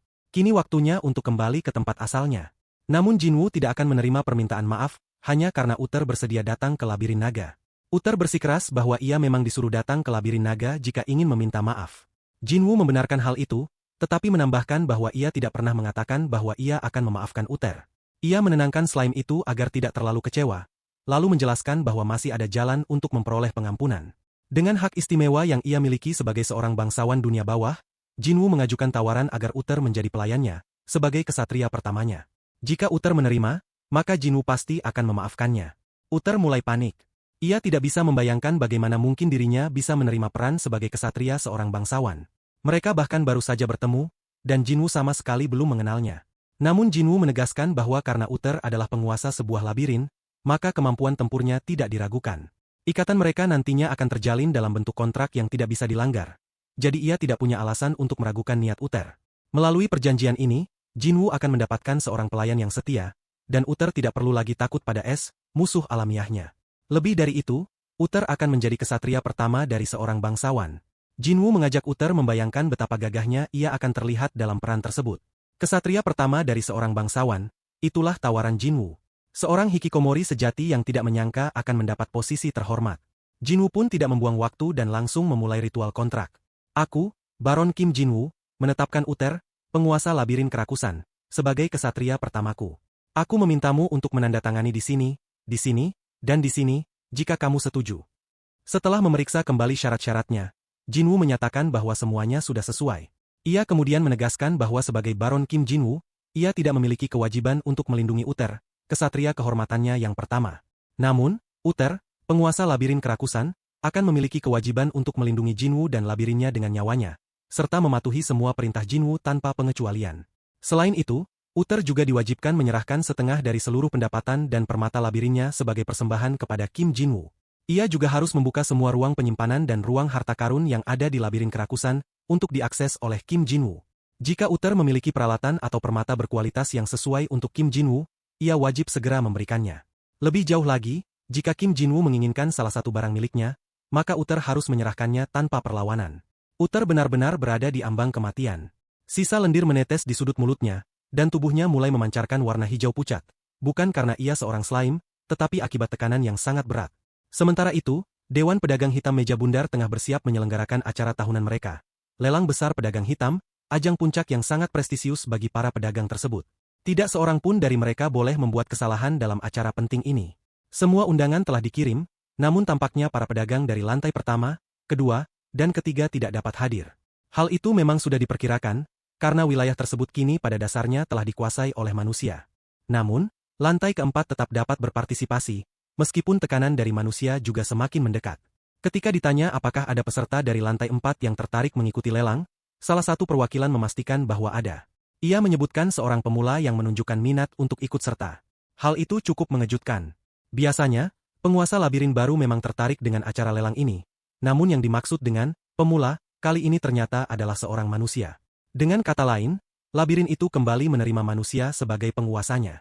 Mereka berharap kali ini hasilnya akan lebih baik dibandingkan dengan kejadian sebelumnya. Masih dalam topik tentang manusia, salah satu peserta bertanya mengenai perkembangan manusia yang berada di lantai 9. Meskipun lantai 9 tidak seganas lantai 8, banyak labirin baru yang musnah di sana. Sebagai jawaban, pedagang lantai 9 mengeluarkan selembar kertas emas dengan tulisan VIP di atasnya. Hal itu langsung menimbulkan reaksi. Seseorang bertanya dengan heran mengapa ia memiliki tiket bangsawan, padahal ia bahkan tidak berada di abis. Pedagang itu hanya mengangkat tiketnya sambil tersenyum tenang. Ia menjelaskan bahwa manusia yang berada di bawah pengawasannya telah diangkat menjadi seorang baron, dan tidak perlu ada kekhawatiran mengenai keselamatannya. Manusia itu telah membuktikan dirinya cukup tangguh untuk bertahan. Dengan hadiah-hadiah khusus yang telah dipersiapkan dan kehadiran bangsawan manusia pertama sepanjang sejarah, lelang kali ini akan menjadi sangat menarik. Jinwoo pun menerima tiket emas yang sangat diidam-idamkan dari pedagang hitam terkemuka, yang memberinya serangkaian hak istimewa yang biasanya hanya diperuntukkan bagi kalangan elit. Tiket emas itu memberinya kesempatan luar biasa untuk menghadiri festival tahunan ternama yang diselenggarakan langsung oleh pedagang hitam. Meskipun para pedagang hitam biasanya memperdagangkan barang sehari-hari, festival ini menghadirkan perubahan istimewa, karena barang-barang langka dan bernilai tinggi dipamerkan dalam lelang terbuka. Susunan acara seperti ini memastikan bahwa siapapun, tanpa memandang status sosialnya, memiliki kesempatan yang sama untuk memperoleh harta luar biasa tersebut. Rasa penasaran Jinwoo semakin tumbuh, terutama terhadap para tokoh istimewa yang akan hadir dalam perhelatan akbar itu. Sebagai seorang pemilik labirin, Jinwoo menduga bahwa para peserta lelang kemungkinan besar adalah sesama penggemar bidang unik ini. Namun, ia sempat meragukan apakah akan ada banyak peserta yang hadir. Rasa heran menyergap dirinya ketika ia mengetahui bahwa setiap tahunnya, puluhan individu datang ke acara tersebut. Pada masa puncaknya, pertemuan itu bahkan pernah dihadiri oleh lebih dari 100 peserta. Fakta ini membuat Jinwoo terkejut, karena ia tidak pernah membayangkan bahwa begitu banyak labirin berhasil bertahan dan berkembang hingga sejauh itu. Meski demikian, Dominic berusaha menenangkannya dengan menyampaikan bahwa luas dan keragaman labirin serta lanskapnya jauh melampaui bayangan Jinwoo. Bahkan hanya lantai 9 saja kemungkinan telah melampaui skala peta yang telah dibuat dengan susah payah oleh para goblin. Lebih penting lagi, para pedagang hitam tidak pernah membiarkan peserta lelang berada dalam bahaya. Setiap peserta lelang diberi sebuah bendera khusus untuk dikibarkan di atas labirin mereka selama acara berlangsung. Jika ada labirin lain yang berani menyerang labirin yang berada di bawah perlindungan pedagang hitam, maka labirin penyerang itu akan langsung masuk daftar hitam dan dilarang menerima layanan mereka lagi. Bergantung pada situasinya, mereka bahkan dapat menghancurkan labirin tersebut secara langsung. Jinwoo pun melihat ini sebagai kesempatan emas untuk menggali seberapa kuat organisasi para pedagang ini. Namun sang pedagang hanya menjawab dengan tenang bahwa organisasinya memiliki kekuatan yang tidak bisa diremehkan. Mereka telah bertahan selama berabad-abad bukan tanpa alasan. Di sisi lain, Uther yang sedari tadi berusaha menarik perhatian sang pedagang hitam akhirnya berhasil menyela. Ia mengungkapkan bahwa tanpa tempat lelang ini, ia kemungkinan sudah hancur sejak masa awal kemunculannya. Selama bertahun-tahun, ia menggunakan tempat ini secara strategis untuk menghindari kehancuran. Sang pedagang hitam mengangguk mengingat masa-masa itu, jauh sebelum perang besar terjadi. Ia pun memandangi Uther sekali lagi dan baru menyadari siapa yang sedang diajaknya bicara. Uther, Raja Kerakusan. Uther begitu senang akhirnya berhasil mendapatkan perhatian sang pedagang. Pedagang hitam itu tidak bisa memahami mengapa Raja Kerakusan kini berada di labirin naga. Di belakang Uther terpampang labirin kerakusan, tempat tinggal utamanya, seolah-olah dipajang sebagai latar. Pemandangan itu membuat sang pedagang benar-benar terdiam. Sepanjang hidupnya, ia belum pernah melihat hal semacam ini. Portal milik seorang pemilik labirin yang berada tepat di ruang tahta milik labirin lain. Apa yang disaksikannya melampaui logika. Jinwoo pun menjelaskan misteri ini dengan santai. Ia menyatakan bahwa Uther kini adalah kesatria dari labirin naga. Setelah Uther menandatangani kontrak dan menjadi bawahannya, Jinwoo memperoleh kemampuan untuk menghubungkan kedua labirin mereka melalui sebuah portal. Dengan kata lain, labirin kerakusan kini menjadi tetangganya yang paling dekat. Reaksi sang pedagang hitam mencerminkan keterkejutan sekaligus kegelisahan. Membuat pemilik labirin lain di lantai yang sama menjadi bawahan sendiri adalah langkah yang sangat licik. Meskipun tidak ada aturan yang secara eksplisit melarang hal itu, ia menyadari satu dampak penting. Aliansi antara dua labirin besar di lantai 9 berarti telah lahir sebuah kekuatan baru yang sangat dominan. Para penguasa labirin di sekitarnya pasti akan gempar ketika kabar ini mulai tersebar. Jinwoo meyakinkan bahwa tak perlu ada kekhawatiran mengenai hal itu, karena ia sudah merencanakan semuanya. Ia menjelaskan bahwa pada dasarnya hanya ada satu labirin di lantai 9 yang ditakuti oleh semua pihak. Labirin orang mati yang dikelola oleh Balisius, sang nekromancer. Semua labirin lainnya hanya akan berasumsi bahwa aliansinya dengan Uther dibentuk untuk menyeimbangkan kekuatan Balisius. Sang pedagang hitam terdiam, tidak menyangka bahwa Jinwoo memiliki pemahaman menyeluruh tentang situasi politik di lantai 9. Sebagai orang tua, ia merasa tidak sanggup menerima begitu banyak kejutan. Setelah perang dengan Float Dragon, kini muncul masalah baru seperti ini. Jika keadaan terus seperti ini, ia merasa dirinya bisa saja terkena serangan jantung. Jinwoo sebenarnya mengharapkan lebih dari kontraknya dengan Uther. Namun nyatanya, ia tidak mendapatkan kendali atas labirin kerakusan, melainkan hanya atas Uther sebagai individu. Ia memang dapat melihat peringkat labirin itu, tetapi tidak bisa mengakses fungsi-fungsi seperti pemanggilan atau pembangunan. Dengan kata lain, hubungan mereka hanyalah aliansi resmi antara dua labirin. Pedagang hitam bahkan tidak tahu bahwa Uther telah mencapai peringkat 5. Yang ia tahu, Uther hanya duduk-duduk saja di dalam labirinnya. Kapan waktu yang digunakan Uther untuk berkembang? Uther sendiri merasa tersanjung karena keberhasilannya diperhatikan. Ia mengingat bagaimana ia berusaha keras di masa-masa awal demi mendapatkan peringkat tersebut. Karena perhatian mulai tertuju padanya, ia merasa sudah sepatutnya menawarkan tur ke dalam labirin miliknya. Namun pedagang hitam dengan cepat menolak. Ia sangat tidak menyukai tempat itu. Setiap kali harus melangkah masuk ke sana, ia merasa jijik. Seluruh lantai dan dinding dilapisi oleh lendir lengket yang membuat suasana sangat tidak nyaman. Jinwoo pun tak bisa membantah pendapat itu. Uther hanya bisa terpaku, karena tak seorang pun menghargai tempat tinggalnya. Mereka pun segera mengganti topik pembicaraan ke hal yang lebih penting. Jinwoo diberitahu bahwa ia menerima tiket VIP karena statusnya sebagai bangsawan. Salah satu keistimewaan yang ia peroleh adalah akses ke ruang VIP, ruangan pribadi yang memberikan pemandangan terbaik ke arah pelelangan dalam ruang mewah yang dirancang khusus untuk para bangsawan. Di sana, berbagai hidangan lezat juga disediakan secara cuma-cuma bagi para tamu VIP. Pedagang itu sangat menyarankan agar Jinwoo ikut serta, bahkan jika hanya untuk hiburan semata. Jinwoo pun penasaran apakah Raja Necromancer akan hadir. Meskipun pedagang hitam tidak dapat mengungkap terlalu banyak informasi pribadi, ia menyebutkan bahwa Balisius biasanya menjadi peserta tetap setiap tahun. Sebagai seorang Necromancer, Balisius memang sangat tertarik pada semua barang yang berkaitan dengan makhluk hidup. Jinwoo cukup terkejut dengan seberapa banyak informasi yang diungkapkan mengenai Raja Necromancer. Tetapi pedagang hitam sendiri merasa sulit menahan diri saat berbicara dengan seorang baron. Ia menyadari bahwa situasi di lantai 9 akan menjadi semakin menarik. Jinwoo berencana untuk hadir, bahkan jika tujuannya hanya untuk mengamati kompetisi. Lelang akan dimulai tepat 1 minggu sejak tiket-tiket tersebut mulai bersinar. Seluruh rangkaian acara akan berlangsung selama 1 minggu penuh. Begitu tiket mulai bercahaya, tidak peduli di mana seseorang berada, jika tiket itu disobek menjadi 2, maka ia akan langsung dipindahkan ke tempat acara lelang milik pedagang hitam. Tiket VIP memungkinkan Jinwoo dan siapapun yang ingin ia ajak untuk memasuki tempat tersebut. Seminggu kemudian, di dekat labirin kerakusan, Jinwoo kembali merasa tidak nyaman setiap kali harus menginjakan kaki di tempat itu. Baginya, labirin kerakusan tak ubahnya lubang penuh lendir, dan ia berharap Uther suatu hari mau membersihkannya. Uther, di sisi lain, sama sekali tidak mengerti apa yang salah dengan tempat tinggalnya. Menurutnya, labirin itu sudah sangat bersih dan rapi. Ia juga tak memahami kenapa semua orang harus datang ke tempatnya hanya untuk menggunakan tiket emas, padahal tiket itu bisa dipakai dari mana saja. Jinwoo kemudian menjelaskan bahwa ini hanyalah tindakan pencegahan. Ia khawatir jika tiba-tiba muncul gerombolan binatang buas ketika segel tiket itu dibuka. Mendengar penjelasan tersebut, Uther langsung menyimpulkan bahwa labirin kerakusan akan dijadikan perisai. Jinwoo membenarkannya tanpa sedikit pun merasa bersalah. Raja Naga kemudian memeriksa segala hal untuk memastikan labirinnya aman. Ia memastikan bahwa bendera milik pedagang hitam telah dikibarkan di atas wilayah kekuasaannya. Quintus mengonfirmasi bahwa ia sendiri yang mengurus pemasangan bendera tersebut. Sekaligus, ia menggunakan kesempatan itu untuk mengalihkan labirin naga ke dalam mode istirahat.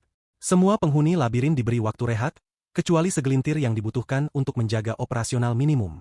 Dengan bendera perlindungan serta partisipasi Raja Necromancer dalam acara ini, satu-satunya ancaman yang tersisa hanyalah binatang buas, dan Quintus telah ditugaskan menjaga labirin. Ia bersumpah tak akan membiarkan seekor serangga pun masuk, apalagi monster. Jinwoo memutuskan membawa Sasha dan Uther, sebab keduanya memiliki pengalaman sosial di dunia bawah tanah. Sementara itu, Dominic, sebagai wakilnya, ditinggal untuk mengelola labirin naga. Ia sebenarnya ingin membawa perempuan itu, tetapi itu bukan keputusan bijak. Dominic sendiri mengatakan bahwa ia baik-baik saja dan merasa terhormat bisa mengemban tanggung jawab itu. Jinwoo pun berpesan agar ia juga memanfaatkan waktu ini untuk beristirahat. Sama seperti penghuni labirin lainnya. Setelah semua persiapan rampung, tinggal satu hal yang harus dilakukan. Jinwoo merobek tiket emas itu, dan kelompok mereka segera memulai perjalanan. Tempat pelelangan yang mereka tuju berubah menjadi keramaian yang gaduh dan panas. Para penguasa duduk berdampingan dengan musuh bebuyutan mereka, orang-orang yang, setelah acara ini selesai, akan kembali berusaha saling membunuh.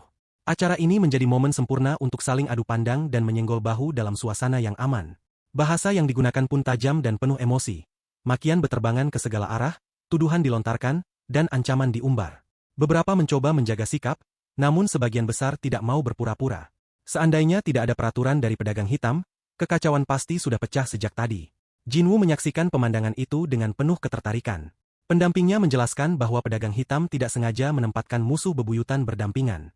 Sebagian besar peserta memang tengah berada dalam konflik, sehingga mustahil menyusun tempat duduk tanpa pertemuan antar musuh. Maka dari itu, aturan ketat diberlakukan demi menjaga keamanan bersama. Selain untuk pelelangan, banyak peserta hadir karena alasan lain. Seperti yang pernah dijelaskan Uther, acara ini sering dijadikan ajang liburan dari garis depan pertempuran yang tiada akhir. Namun kini, Uther merasa perlu menegaskan bahwa masa-masa itu sudah menjadi bagian dari masa lalunya. Tak seorang pun berani menyentuhnya lagi. Uther akhirnya menemukan sang nekromancer dan segera menunjuk sosok tersebut sambil memberitahu bahwa itulah Balisius, pemilik labirin orang mati. Ia bertanya-tanya mengapa kursi-kursi di sekelilingnya dibiarkan kosong.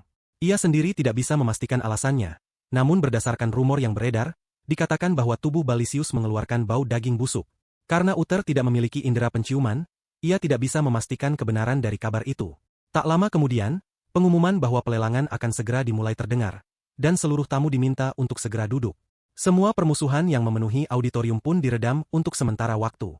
Saat prosesi hendak dimulai, seluruh pihak yang berseteru memutuskan menahan diri. Suasana yang tadinya riuh mendadak hening. Jinwu merasa kecewa karena ia berharap akan terjadi perkelahian kecil. Namun kericuhan itu berakhir lebih cepat dari dugaan. Pembawa acara akhirnya muncul dari balik tirai, lalu melangkah ke tengah panggung dengan semangat menyambut para hadirin. Ia menyampaikan salam kepada para tamu kehormatan yang telah berkenan hadir dalam acara tahunan pedagang hitam.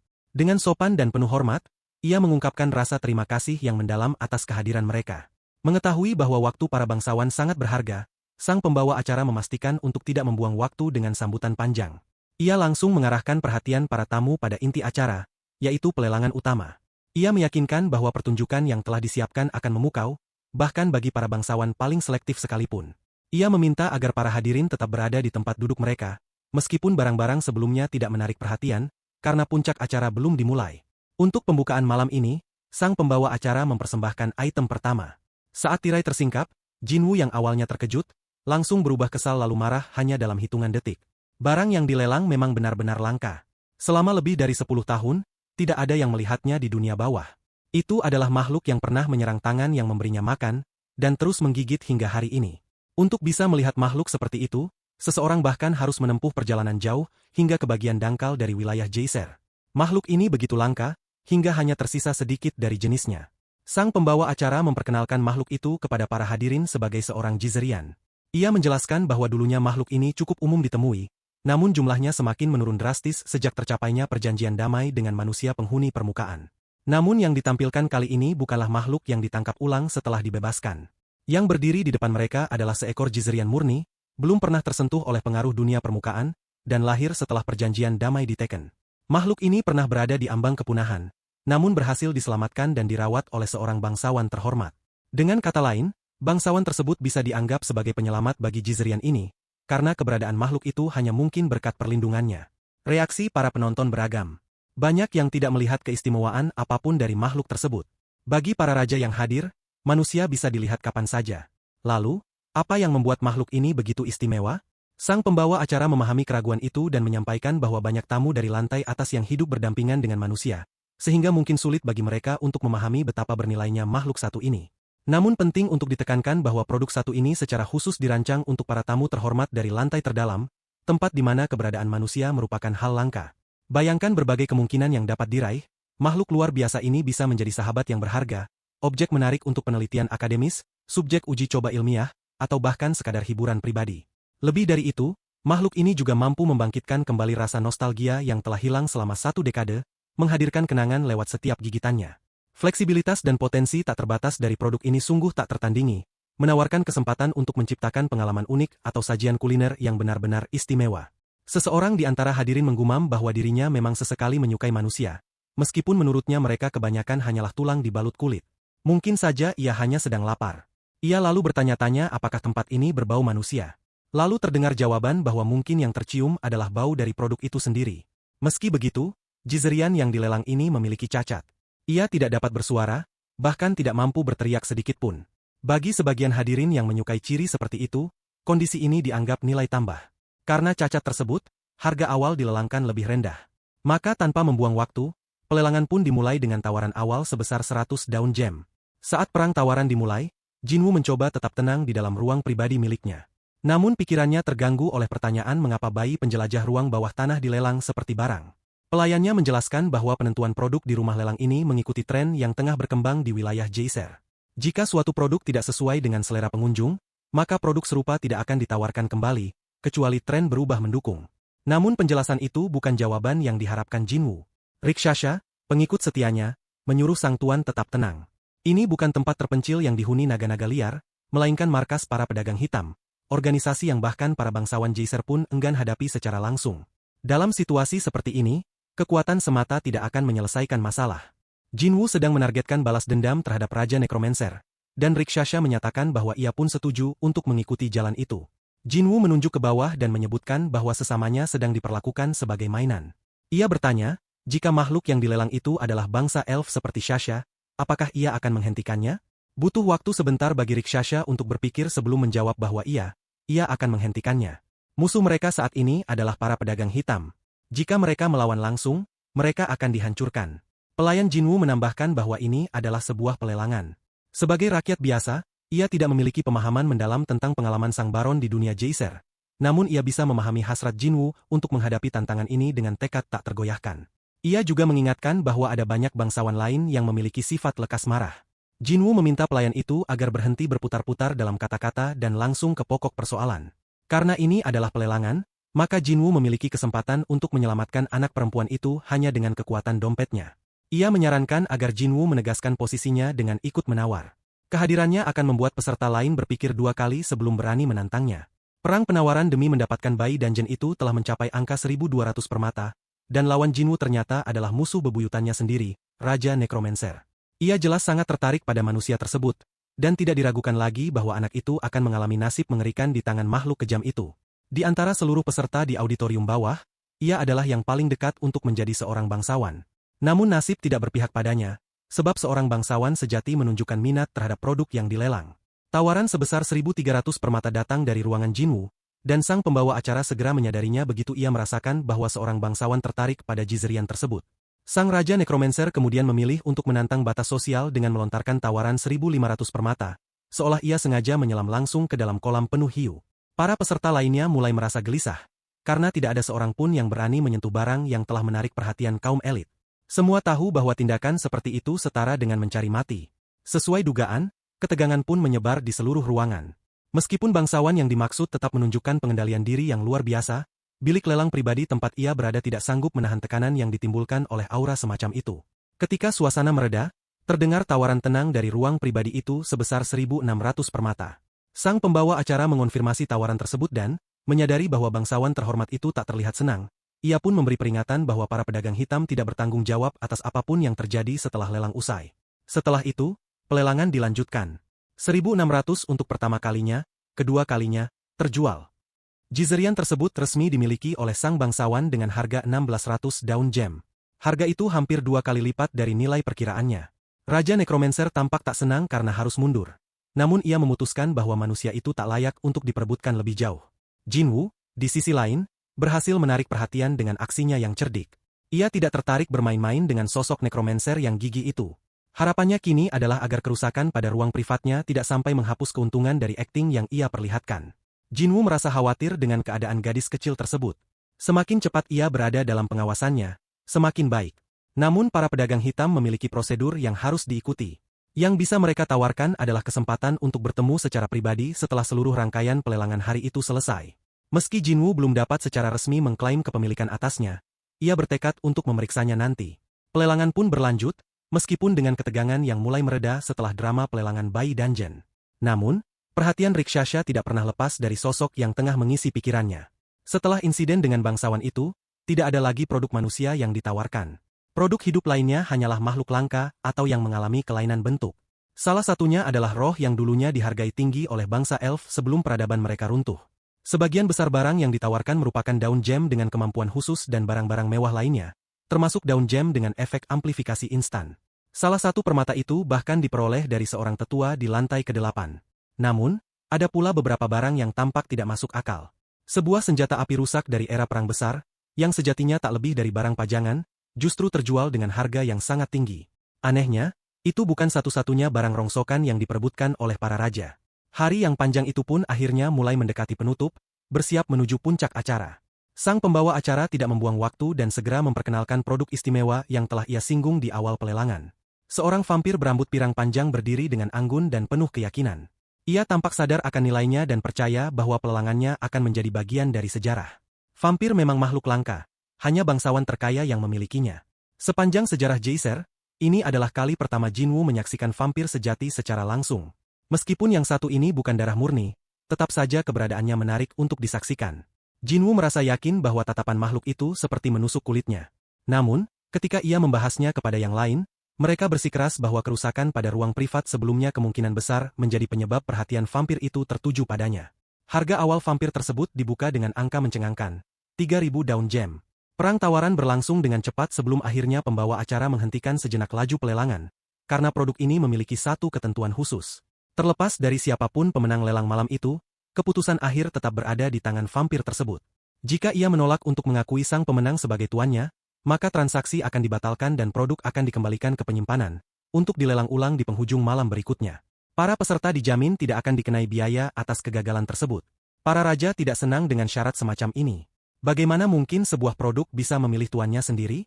Mereka merasa bahwa pelelangan ini tak lebih dari tipuan belaka. Namun, ketika suasana mulai memanas, sang pembawa acara menenangkan hadirin dengan pernyataan yang sederhana. Ia mengatakan bahwa mereka bebas mengutuk para pedagang hitam sepuasnya, tetapi menurutnya adalah bijak untuk menyampaikan bahwa pemilik sebelumnya dari vampir itu adalah seorang penguasa salah satu labirin terdalam di Geyser. Ia bahkan tak perlu menjelaskan lebih lanjut, sebab begitu kabar itu terdengar, seluruh auditorium langsung sunyi senyap. Jinwoo pun bertanya-tanya apa yang membedakan vampir ini dengan makhluk-makhluk dari masa kecilnya. Ia mengingat bahwa ada makhluk mirip manusia yang menyerang begitu mencium bau darah. Rikshasa mengenali makhluk yang dimaksud, yang dikenal sebagai penghisap darah.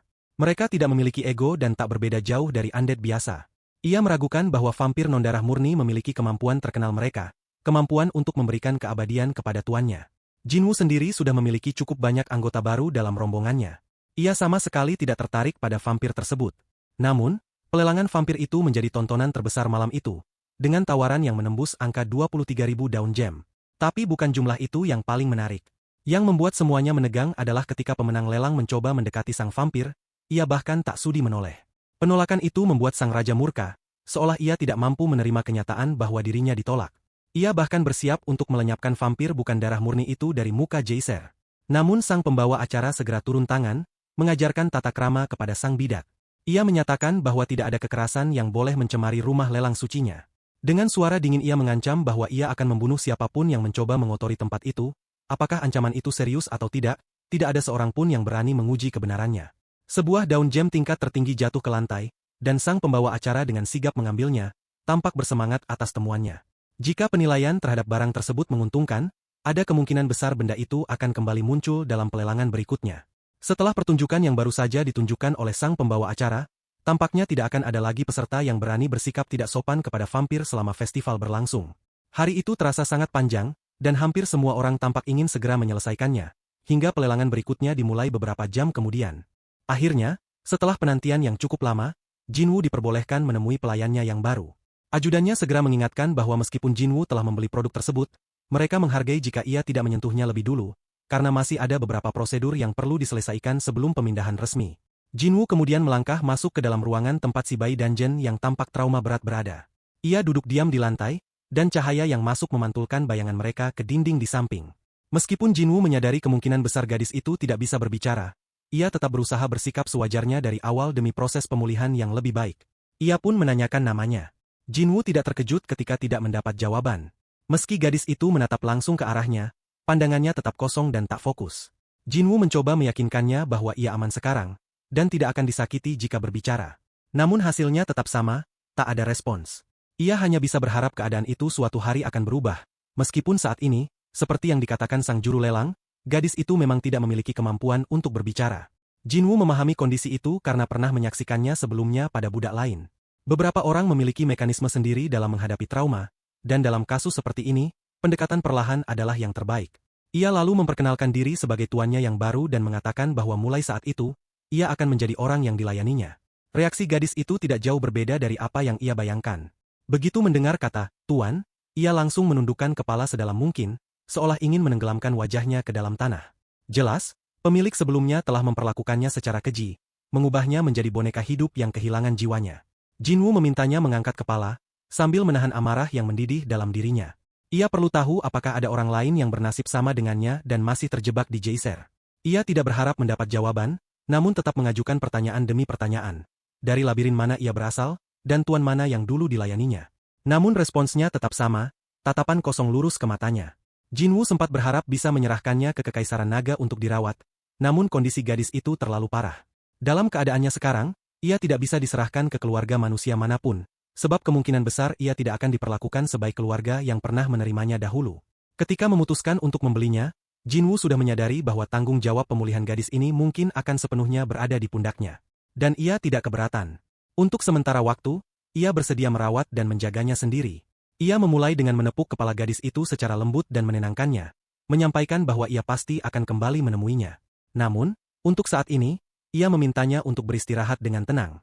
Tanpa membuang waktu, Jinwoo langsung menyalurkan sedikit keluhan miliknya kepada para pelayan yang bertanggung jawab atas perawatan gadis tersebut. Ia sadar bahwa tindakannya itu tidak adil, tetapi ia tidak bisa menerima kondisi tempat tinggal gadis itu yang sangat buruk. Ia mengharapkan para pelayan segera memperbaiki situasinya. Kini, gadis itu berada di bawah tanggung jawab Jinwoo, dan ia menuntut agar mereka memperlakukannya dengan hormat, sebagaimana mereka memperlakukan dirinya sendiri. Ia memerlukan kamar yang layak, makanan yang memadai, dan perawatan atas luka-luka kecil yang masih dideritanya. Jinwoo tidak menginginkan gadis itu tetap dalam kondisi menyedihkan ketika ia kembali. Salah satu pelayan yang dikenal belak-belakan tidak menyembunyikan pandangannya. Ia mengutarakan bahwa menurutnya terlalu merepotkan memberikan perhatian sebesar itu kepada seseorang yang tidak memiliki kegunaan selain menjadi pekerja. Jinwoo langsung bereaksi sebagaimana yang sudah diduga oleh pelayan itu. Dengan nada tajam, Jinwoo menyatakan bahwa dirinya juga seorang jizerian, dan menyindir betapa lancangnya pelayan itu berbicara seperti itu kepadanya. Pelayan tersebut segera meminta maaf, dan karena selama ini ia bersikap adil selama kunjungan Jinwoo, persoalan pun tidak diperpanjang. Jinwoo kemudian meninggalkan tempat itu, menyampaikan dengan tegas bahwa ia akan secara rutin memeriksa kondisi gadis itu. Ia yakin, setelah pertemuan ini, para pekerja pedagang hitam akan benar-benar merawatnya dengan baik. Karena itu, tidak ada alasan baginya untuk terus mendesak lebih jauh. Selama 7 hari di rumah lelang, mereka seperti sedang berlibur. Sebagian besar waktu dihabiskan untuk bersantai di kamar-kamar mewah, sementara sisanya diisi dengan mengikuti sesi pelelangan yang seakan tiada akhir. Uther lebih sering bermain-main sendiri, dan Rikshasha hanya bisa menonton dengan ekspresi yang entah terpukau atau terguncang, tak bisa dipastikan. Awalnya Jinwoo sempat khawatir saat mendengar bahwa makanan di tempat itu disediakan secara gratis. Namun ternyata, hidangan yang disajikan cukup layak bagi standar manusia, dan bahkan ranjangnya pun nyaman. Hanya satu hal yang membuatnya kurang puas, toilet yang digunakan masih model jongkok, dan hiburan yang tersedia sangat terbatas. Ia hanya bisa membaca buku atau menatap dinding. Waktu luang yang berlimpah akhirnya memberinya kesempatan untuk mendengar cerita lengkap Rikshasha. Setelah bangsa elf mengalami kejatuhan, Rikshasha memimpin para elf yang tersisa untuk membentuk sebuah serikat tentara bayaran. Keberlangsungan hidup mereka bergantung pada kemampuan menjawab permintaan bantuan dari berbagai labirin yang tengah dalam kesulitan. Dengan keahlian bertempur yang tak tertandingi, serikat mereka dengan cepat memperoleh reputasi di dunia bawah. Namun, ketenaran mereka dan sifat eksotis kaum elf justru menarik perhatian seorang individu kejam bernama Balisius, yang terobsesi terhadap makhluk langka. Ia menjebak mereka dengan tipu daya, dan berhasil menangkap semua anggota serikat tersebut, kecuali satu orang. Hanya dengan tekad kuat, satu-satunya penyintas itu berhasil meloloskan diri dari cengkeraman Balisius. Ia pun menjadi saksi hidup atas nasib tragis yang menimpa rekan-rekannya. Sayangnya, Jinwoo harus memberitahunya bahwa tragedi seperti itu bukanlah hal langka di tanah geyser yang penuh gejolak.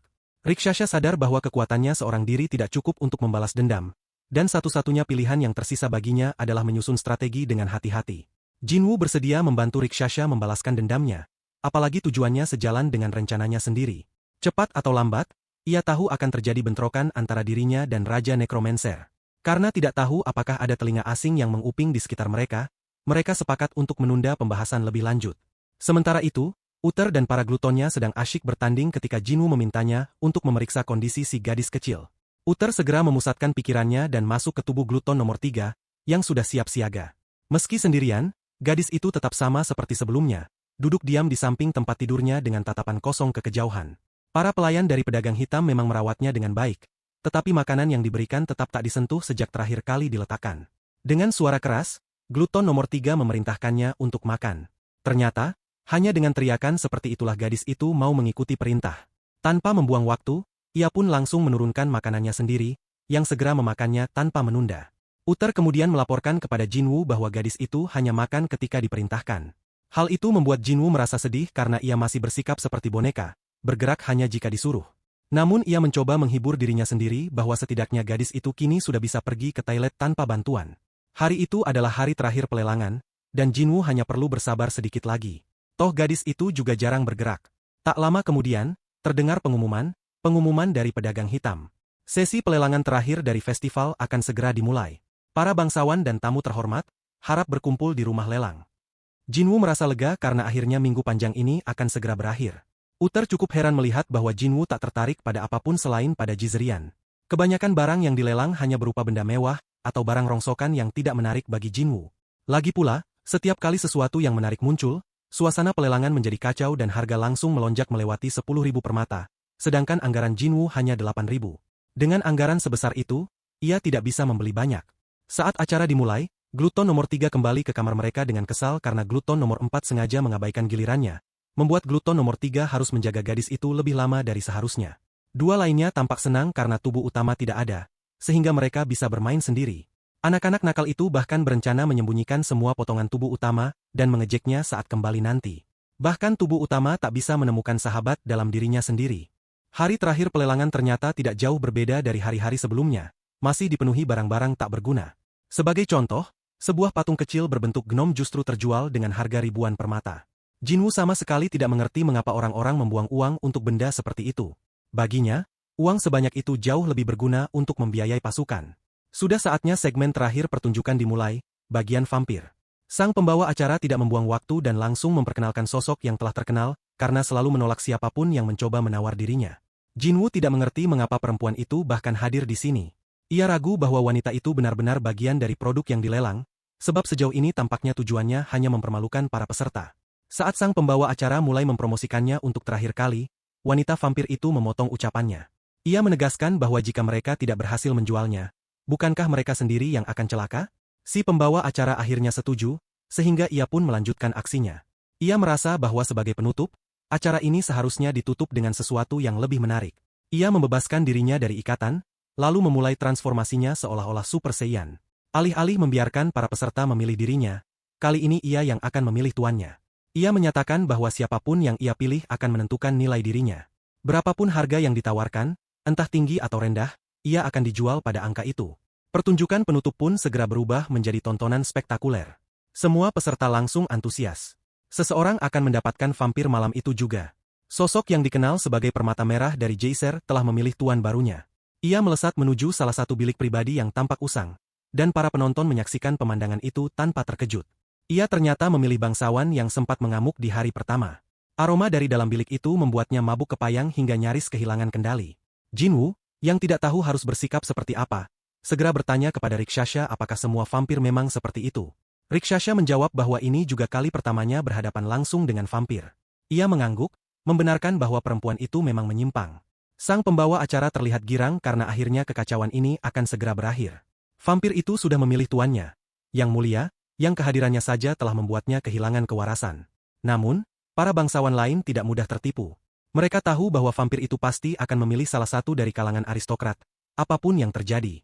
Kini saatnya mengetahui berapa harga yang akan dibayarkan untuknya. Sesuai kesepakatan, jumlah yang dipilih oleh sang baron akan menjadi harga akhir. Sang pembawa acara lalu bertanya dengan semangat. Jadi, berapa yang akan Anda bayarkan? Jinwoo hanya berpikir sejenak. Ia bukan orang bodoh, jadi ia memilih untuk memberikan satu buah daun jam. Reaksi penonton langsung pecah karena tak percaya. Bagaimana mungkin seorang vampir, makhluk yang nilainya tak ternilai, akan dijual hanya dengan satu daun jam? Beberapa mencoba menenangkan diri, mengira mungkin permata itu setidaknya dari peringkat tertinggi. Tapi kenyataannya, itu hanya satu daun jam dari peringkat terendah. Sang pembawa acara tidak bisa berkata-kata. Bahkan Rikshasha pun bertanya mengapa Jinwoo membuat pilihan seperti itu. Jinwoo menjawab dengan ringan bahwa ia tidak berniat mengeluarkan uang dalam jumlah besar untuk perempuan aneh itu. Kalaupun ia harus mengambilnya, ia tidak ingin membayar mahal. Ia bahkan menyatakan bahwa dari awal pun ia tidak tertarik memiliki vampir tersebut. Jadi membayar 1 permata saja sudah cukup membuatnya kesal. Uther berada di sisi Jinwoo saat itu dan ia sama sekali tidak memahami kegaduhan yang terjadi seputar vampir. Bagi Jinwoo, ia sudah memiliki banyak pelayan langka, jadi jika vampir ini ternyata tidak berguna, ia hanya perlu menuntut pengembalian. Uther pun menyarankan, jika memang demikian, sebaiknya vampir itu dibiarkan saja di tempat ini karena kemungkinan besar ia memang tidak akan berguna. Sementara itu, sang pembawa acara tengah berusaha memberikan pertunjukan terbaik dalam hidupnya. Ia tampak terkejut dan berusaha membangkitkan reaksi para penonton dengan menyebut bahwa ini adalah pertama kalinya dalam sejarah pelelangan pedagang hitam di Geyser, yang telah berlangsung sejak pendirian mereka. Seorang vampir dilelang hanya dengan 1 daun gem, permata dari peringkat rendah. Harga ini menjadi yang paling rendah dalam catatan rumah lelang tersebut. Karena kejadian ini, perempuan vampir itu mungkin saja akan mendapatkan julukan baru, si vampir 1 permata. Vampir tersebut tidak senang karena dijadikan bahan olok-olok, namun ia memutuskan untuk mengabaikannya. Baginya, uang bukanlah hal yang penting. Seperti semua produk lelang lainnya, ia belum diizinkan untuk bertemu dengan tuannya karena masih ada prosedur yang harus dilalui. Tapi kesabarannya mulai menipis. Melihat situasi itu, sang pembawa acara memutuskan untuk mempercepat proses akhir pelelangan. Ia mengucapkan terima kasih kepada semua peserta yang telah hadir dan mengumumkan bahwa pelelangan tahunan pedagang hitam telah resmi berakhir. Ia berharap minggu ini membawa hasil yang memuaskan bagi semua pihak. Untuk para pemenang lelang, mereka diminta menunggu di lobi atau kamar pribadi masing-masing, dan perwakilan dari pedagang hitam akan segera datang menemui mereka. Tak butuh waktu lama bagi pedagang hitam dari lantai 9 untuk menyerahkan barang kepada Jinwoo. Mereka terlihat sangat ingin segera melepaskan tanggung jawab atas vampir tersebut. Sama seperti sang vampir yang tampaknya tak sabar ingin bertemu tuannya. Salah satu pedagang bahkan menyampaikan ucapan selamat seolah-olah Jinwoo benar-benar beruntung. Namun Jinwoo tak percaya begitu saja, ia tahu mereka hanya ingin menyingkirkan perempuan aneh itu kepadanya.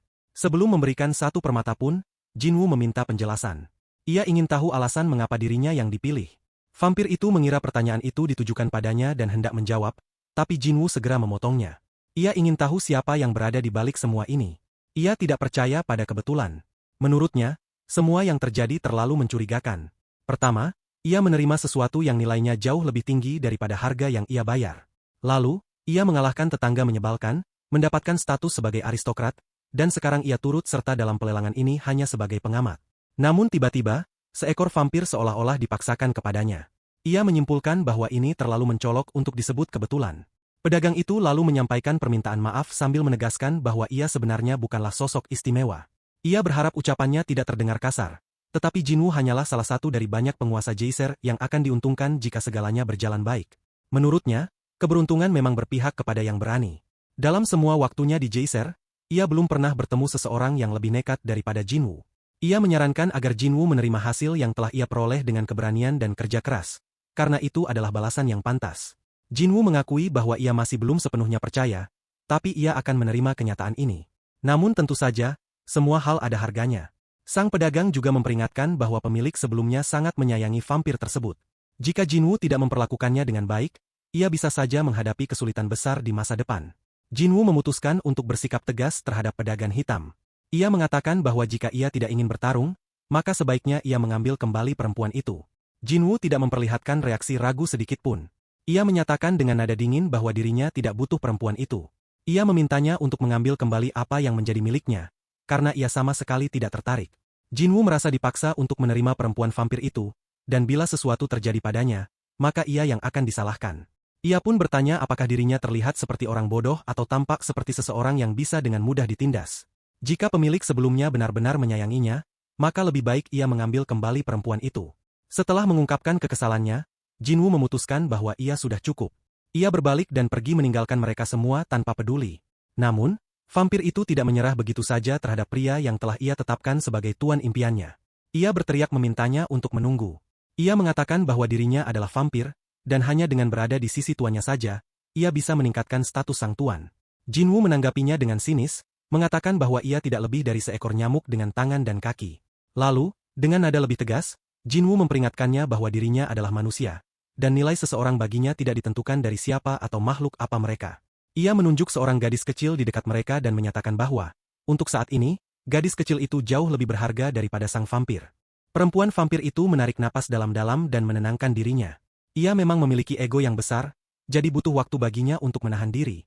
Namun, ia menyadari bahwa pria di hadapannya bukanlah orang biasa, dan kenyataan bahwa ia telah menjadi tuan barunya membuatnya merasa bersyukur. Jinwoo menyadari bahwa perempuan itu kembali mengklaim dirinya sebagai tuan, tapi ia tidak berniat mengubah keputusannya. Ia tahu, suka atau tidak, ia kini adalah tuannya. Sang vampir pun memutuskan untuk tidak menyembunyikan apapun dan akan membuka semuanya. Pedagang hitam yang mendampingi mereka berniat pergi keluar dan menutup telinganya, tapi vampir itu menahannya. Ia mengatakan bahwa sang pedagang masih punya peran dalam semua ini. Dalam upayanya untuk menjelaskan semuanya dengan jujur, ia bahkan bersiap mengungkap kesepakatan rahasia antara dirinya dan pedagang hitam. Jinwoo menatap ke arah belakang kepala sang pedagang dan menyadari bahwa orang itu memang menyembunyikan sesuatu. Sang vampir memulai penjelasannya dengan memperkenalkan diri. Namanya adalah Angela. Pemilik sebelumnya adalah Count Anatolius, seorang raksasa baja dari lantai 11. Ia mengakui bahwa dirinya cukup berharga bagi sang Count, namun keadaan memaksanya untuk dilepaskan. Jinwoo tidak puas dengan penjelasan sesingkat itu dan menuntut cerita utuh. Menurut Angela, alasan utama mereka berpisah adalah karena sang Count tidak bisa memenuhi syarat paling dasar dalam menjalin kontrak dengan vampir. Kontrak tersebut ditandatangani dengan darah, dan darah itulah sumber kekuatan mereka. Namun, darah milik tuan sebelumnya tidak cocok untuknya. Angela mengatakan bahwa dirinya bisa menerima darah dari sebagian besar makhluk, tapi darah baja terlalu sulit, bahkan untuknya. Jinwoo menyimpulkan bahwa Count itu tidak sanggup memberi makan peliharaannya sendiri sehingga harus menyerahkannya. Angela tidak menyukai pilihan kata Jinwoo, tapi ia membenarkan inti dari pernyataan itu. Ia mengaku sudah berbulan-bulan tidak makan. Lalu, ia menatap Jinwoo dengan pandangan lapar, menyebut bahwa aroma tubuh Jinwoo sangat menggoda. Jinwoo langsung memperingatkannya agar tidak berbuat aneh, tapi Angela tak bisa menahan diri. Ia mengaku sudah sangat lama tidak mencium aroma darah asli, dan tubuh Jinwoo mengingatkannya pada darah mewah dari masa lalu. Angela mengatakan bahwa sebelumnya ia punya rencana sederhana, merayu tuannya dan hidup nyaman. Namun, hanya dengan sekali menghirup aroma Jinwoo, seluruh rencananya langsung hancur berantakan. Rasa lapar yang begitu menyiksa membuatnya tak mampu bertahan lagi. Jinwoo mendorong Angela menjauh karena ia merasa tidak membutuhkannya. Namun, Angela bersikeras bahwa dirinya tidak memiliki niat jahat terhadap Jinwoo. Ia hanya sangat lapar dan membutuhkan darah. Keadaannya sudah tidak stabil. Ia membutuhkan minuman segar, dan ia membutuhkannya segera. Jinwoo menyadari bahwa jika ia membiarkan Angela bertindak sesukanya, maka cepat atau lambat nyawanya bisa terancam. Di saat itu, pedagang hitam menyela dengan pendapatnya. Ia mengatakan bahwa Jinwoo mungkin sudah terlambat untuk menolak Angela. Jika berita ini sampai ke telinga raksasa baja, maka ia pasti tidak akan senang. Pada akhirnya, Jinwoo menyadari bahwa ia memang tidak punya pilihan lain. Angela pun berjanji akan bekerja keras. Meskipun ia tidak bisa membersihkan rumah atau mencuci pakaian, ia berjanji setidaknya akan berpura-pura bekerja keras. Namun, Jinwoo menyingkirkan tubuh Angela seperti sedang menepuk nyamuk. Meskipun sebelumnya ia memang pernah mengatakan akan memberikan darahnya, bukan berarti ia akan membiarkan perempuan itu terus menempel padanya. Keputusan Jinwoo untuk membawanya bukanlah tanda penerimaan penuh. Angela harus membuktikan dirinya terlebih dahulu jika ingin mendapat kepercayaan.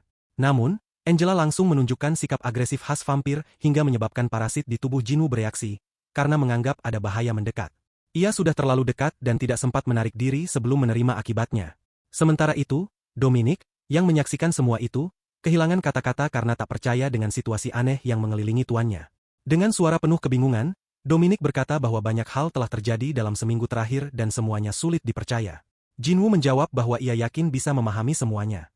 Dominic lalu menyimpulkan bahwa gadis kecil itu berasal dari spesies yang sama dengannya, dan wanita tak tahu malu yang berdiri di samping Jinwoo adalah seorang vampir. Ia mengungkapkan bahwa kedua makhluk itu dilelang, dan entah bagaimana Jinwoo berhasil mendapatkan keduanya. Menurutnya, melelang manusia memang bisa dimengerti, tapi seorang vampir legendaris seperti Angela? Itu sangat luar biasa. Dominic mulai menghitung dan menganalisis situasinya, dan tidak lama kemudian rasa panik mulai muncul di wajahnya. Namun, Jinwoo menenangkannya dengan mengatakan bahwa Angela didapat secara cuma-cuma. Ia meminta salah satu pekerja untuk membawa satu batu permata sebagai pembayaran simbolis. Mereka hanya memiliki satu kamar kosong, dan Jinwoo memutuskan bahwa kamar itu akan diberikan kepada si nyamuk itu. Sementara itu, gadis kecil yang kesehatannya belum stabil akan tinggal bersama Jinwoo untuk sementara waktu. Jinwoo meminta Dominic untuk merawat dan memandikan gadis kecil itu serta memastikan para tabib memeriksanya. Nama gadis itu adalah Yunhee. Jinwoo memperkenalkan Dominic sebagai tangan kanannya dan meminta Yunhee untuk mematuhi semua instruksi Dominic. Mendengar dirinya disebut sebagai tangan kanan tuannya, Dominic sangat senang. Ia langsung menggendong Yunhee dan mengklaim gadis kecil itu sebagai anaknya sendiri. Angela belum pernah melihat pelayan dengan tingkat, kelas pahlawan, selama hidupnya. Dalam sistem mereka, peringkat pelayan sudah ditentukan sejak lahir dan sangat jarang ada kesempatan untuk menaikkannya. Jadi, memiliki pelayan sekelas pahlawan adalah sesuatu yang sangat berharga. Sementara mereka mengobrol, para gluton di sekitar hanya menatap kosong ke depan. Mereka tahu bahwa Dominic adalah orang yang membuat tempat itu tetap berjalan. Ia bisa dibilang sebagai inti dari semua operasi di sana. Di tengah percakapan itu, Uther berdiri di pinggir, lelah dan sedih. Ia bertanya dengan nada lesu apakah dirinya sudah bisa pulang karena para makhluk glutonnya mulai rusak. Jinwoo bahkan baru menyadari keberadaannya dan berkata bahwa ia bahkan tidak melihatnya sejak tadi. Dengan kepala tertunduk, Uther pun berbalik dan berjalan pulang bersama para glutonnya yang tampak kelelahan. Ia bertanya-tanya dalam hati, mengapa semua orang bersikap begitu kejam kepadanya. Setelah mengirim Rikshasha pergi, satu-satunya yang tersisa hanyalah pedagang hitam. Jinwoo menegaskan bahwa begitu ia menerima uangnya, ia harus segera menghilang. Pedagang itu dengan cepat menyetujui dan mengatakan bahwa ia akan mematuhi semua perintah Jinwoo. Namun, Jinwoo memperingatkan bahwa ia sudah muak dengan segala tipu muslihat sang pedagang. Ia tahu bahwa si pedagang tengah berusaha memperluas pasar hingga ke permukaan, dan menurut Jinwoo, seseorang dengan naluri bisnis seburuk itu seharusnya tidak pernah diberi kesempatan. Di sisi lain, pedagang hitam sebenarnya merasa sangat senang karena Jinwoo berhasil menebak tujuan akhir mereka. Mengingat bahwa Jinwoo adalah satu-satunya manusia di Geyser, ia menjadi sumber utama informasi tentang manusia dan kehidupan di permukaan. Meskipun Jinwoo tidak terlalu menyukai kenyataan bahwa ia kini harus menerima Angela, si vampir, sebagai bawahannya, ia tetap memutuskan untuk memperkenalkannya pada labirin tempat tinggal mereka. Ia tidak menyambut Angela dengan hangat, karena ia tahu perempuan itu dipaksakan padanya. Namun ia juga sadar bahwa ia tidak punya pilihan. Angela cukup terkesan dengan kondisi labirin tersebut. Tempat itu terlihat bersih, tertata, dan mewah. Ia tidak menyangka bahwa mereka memperlakukan tikus tanduk dengan begitu baik. Ia juga kagum karena tuan barunya memiliki seorang under elf, seekor drakan, seekor werbeast harimau, dan sekarang dirinya, seorang vampir. Baginya, tidak masuk akal bahwa sebuah labirin baru bisa mengumpulkan semua yang biasanya hanya dimiliki para bangsawan. Ketika pertama kali mendengar bahwa telah muncul seorang bangsawan baru, Angela curiga bahwa orang itu mungkin manusia. Namun, setelah melihat sendiri segala sesuatu yang ada di tempat itu, ia yakin bahwa Jinwoo lah bangsawan baru dari lantai 9. Ia bertanya-tanya bagaimana Jinwoo bisa mencapainya hanya dalam waktu kurang dari setahun sejak pendirian labirinnya. Ia sadar bahwa kini Jinwoo memiliki banyak bangsawan yang berpihak padanya, maupun yang menentangnya. Angela lalu menjelaskan bahwa ada kelompok bangsawan lama yang menolak kehadiran Jinwoo karena menganggapnya menurunkan nilai kekuasaan. Ada pula yang menganggap keberadaan Jinwoo sekadar menarik. Dan terakhir, ada juga yang melihatnya sebagai peluang besar, seperti mantan tuannya sendiri. Jinwoo pernah mendengar bisik-bisik soal situasi di lantai 11. Lantai itu pada dasarnya berada dalam kebuntuan kekuasaan, seperti yang terjadi di lantai 9. Jinwoo menduga bahwa, sebagai imbalan atas kebebasan Angela, sang Count telah menugaskannya untuk merayu tuan barunya. Jika Angela berhasil menjalin aliansi rahasia, maka sang Count akan mendapat keuntungan besar dan mampu mengalahkan musuh-musuhnya di lantai 11. Jinwoo memahami bahwa jika salah satu pihak tumbuh terlalu kuat, maka labirin-labirin lainnya akan bersatu untuk menyeimbangkan kekuatan. Namun, aliansi rahasia dari lantai berbeda akan memungkinkan mereka melancarkan serangan sebelum pihak lain sempat bereaksi.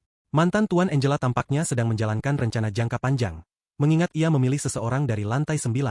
Itu artinya, rencananya benar-benar dibuat untuk masa depan yang jauh. Meski begitu, Jinwoo sendiri memiliki banyak masalah yang harus ia atasi saat ini. Mantan Tuan Angela sebenarnya tidak memiliki kuasa atas siapa yang akan dipilih Angela sebagai tuannya. Aroma tubuh Jinwoo yang begitu memikat adalah satu-satunya alasan Angela tertarik padanya.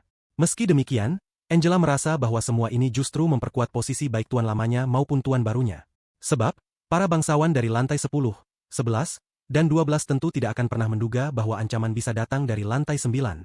Angela yakin bahwa baik dirinya maupun kedua tuannya akan mendapat keuntungan besar dari keberhasilan yang kelak akan mereka capai. Apalagi, tidak ada satupun dari mereka yang dibatasi oleh tenggat waktu. Mereka punya seluruh waktu di dunia untuk mewujudkan rencana tersebut. Jinwoo sudah lelah mendengar ocehan panjang Angela, jadi ia langsung mengantarkannya ke kamar barunya. Angela sempat bertanya apakah ia melakukan kesalahan karena diberi kamar yang menurutnya seperti sel penjara. Jinwoo hanya menjawab bahwa ini adalah hal yang umum di tempat ini, dan jika ia tidak menyukainya, ia dipersilakan pergi. Angela bersikeras bahwa ia tidak bisa menerima tempat seburuk itu kecuali jika diberikan segelas darah. Namun, Jinwoo tak menggubrisnya dan langsung pergi. Bagi Jinwoo, vampir tidak punya nilai istimewa. Jika Angela bekerja keras dan membuktikan bahwa ia salah, mungkin keadaan akan berubah. Namun untuk saat ini, menurut Jinwoo, sampah hanya pantas mendapat apa yang layak bagi sampah. Angela kembali mencoba, mengatakan bahwa jika ia diberi segelas darah, ia bisa langsung menunjukkan kemampuannya. Jinwoo hanya menanggapi dengan datar bahwa ia sudah memberinya darah sebelumnya dan menyuruhnya segera beristirahat. Angela merasa muak dengan tuan barunya yang pelit bukan main, dan diam-diam berharap agar Jinwoo menginjak kotoran. Jinwoo sendiri merasa bahwa ia sudah terlalu lama berada di Geyser. Ia butuh udara segar dan merasa saatnya untuk keluar sejenak. Keesokan harinya, ia muncul di tempat Pak Tua Beck. Di sana, ia langsung disambut oleh penjual perlengkapan labirin yang terlalu antusias. Orang itu mengaku telah mencoba menghubunginya selama berhari-hari, dan sempat mengira Jinwoo menghilang dari muka bumi. Jinwoo menjelaskan bahwa ia memang kadang menghilang untuk rehat, dan saat-saat seperti itu ia tidak bisa dihubungi sama sekali. Situasi di Geyser sedang kacau total, dan Beck tahu hanya Jinwoo yang mampu mengatasinya.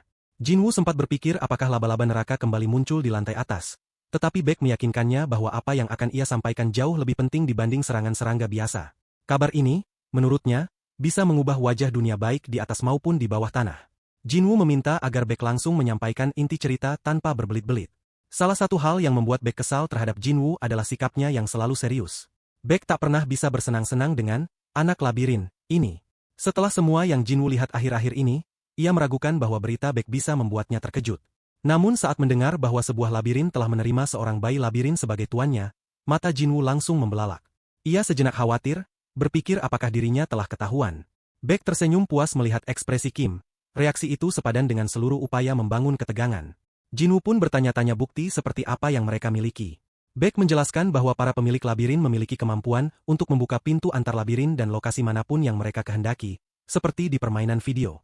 Ia sendiri menyaksikan ketika bayi labirin itu memanggil portal di depan semua orang di asosiasi. Jinwoo menganggap itu sangat bodoh. Siapa yang bisa ceroboh sampai membocorkan rahasia sebesar itu? Menurut Beck, hal itu terjadi saat mereka sedang berkemah di kamar kosong milik seorang pemilik labirin di lantai 4. Labirin tiba-tiba muncul dan memilih bocah itu sebagai tuannya, tepat di depan rekan-rekannya. Seperti yang diketahui semua orang, sebuah rahasia hanya bisa dijaga jika hanya satu orang yang mengetahuinya. Bocah itu seharusnya membunuh semua orang di sana untuk menjaga rahasia tersebut. Namun, kabar kedua tampaknya lebih cocok untuk seseorang seperti Jinwoo. Ia menyebut bahwa ada sebuah lelang rahasia yang hanya bisa diikuti oleh para pemilik labirin. Dalam lelang ini sebuah senapan sederhana terjual dengan harga ribuan daun gem. Jika benda seperti itu memang ada, maka peluang untuk sang pria tua tampak tak terbatas. Jinwoo bertanya-tanya mengapa ia tidak melihat manusia itu saat lelang berlangsung. Ia membutuhkan lebih banyak informasi tentang bayi labirin yang tak mampu menyimpan rahasianya. Beck dengan sedih melaporkan bahwa bayi labirin itu telah dibunuh oleh seorang teman dekatnya hanya sehari sebelumnya.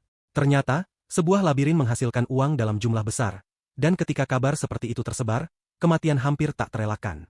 Yang paling buruk, mereka kehilangan akses ke labirin tersebut. Labirin itu tidak memilih pengkhianat sebagai pemilik barunya, juga bukan siapapun yang pernah menjadi pemilik sebelumnya. Kemungkinan besar, bayi labirin itu bahkan belum sempat membentuk inti labirin. Jika itu benar, labirin itu akan mati bersamaan dengan pemiliknya. Seperti yang diduga, sekelompok pemangsa sudah menunggu di pintu labirin tersebut untuk mengambil alih kepemilikan. Di antara semua orang yang mengetahui hal ini, Beck percaya Jinwoo adalah kandidat paling tepat untuk menjadi pemilik labirin. Ia bersedia memberikan semua informasi yang diketahuinya secara cuma-cuma. Jinwoo yakin sang pria tua sudah gila, sebab jika Jinwoo menjadi pemilik labirin, Beck akan mendapat keuntungan sebagai penasihat pribadi Jinwoo. Selain itu, sebagai manusia senjata level 12, Beck menjamin Jinwoo tidak akan bernasib sama seperti pria lain yang kehilangan labirinnya.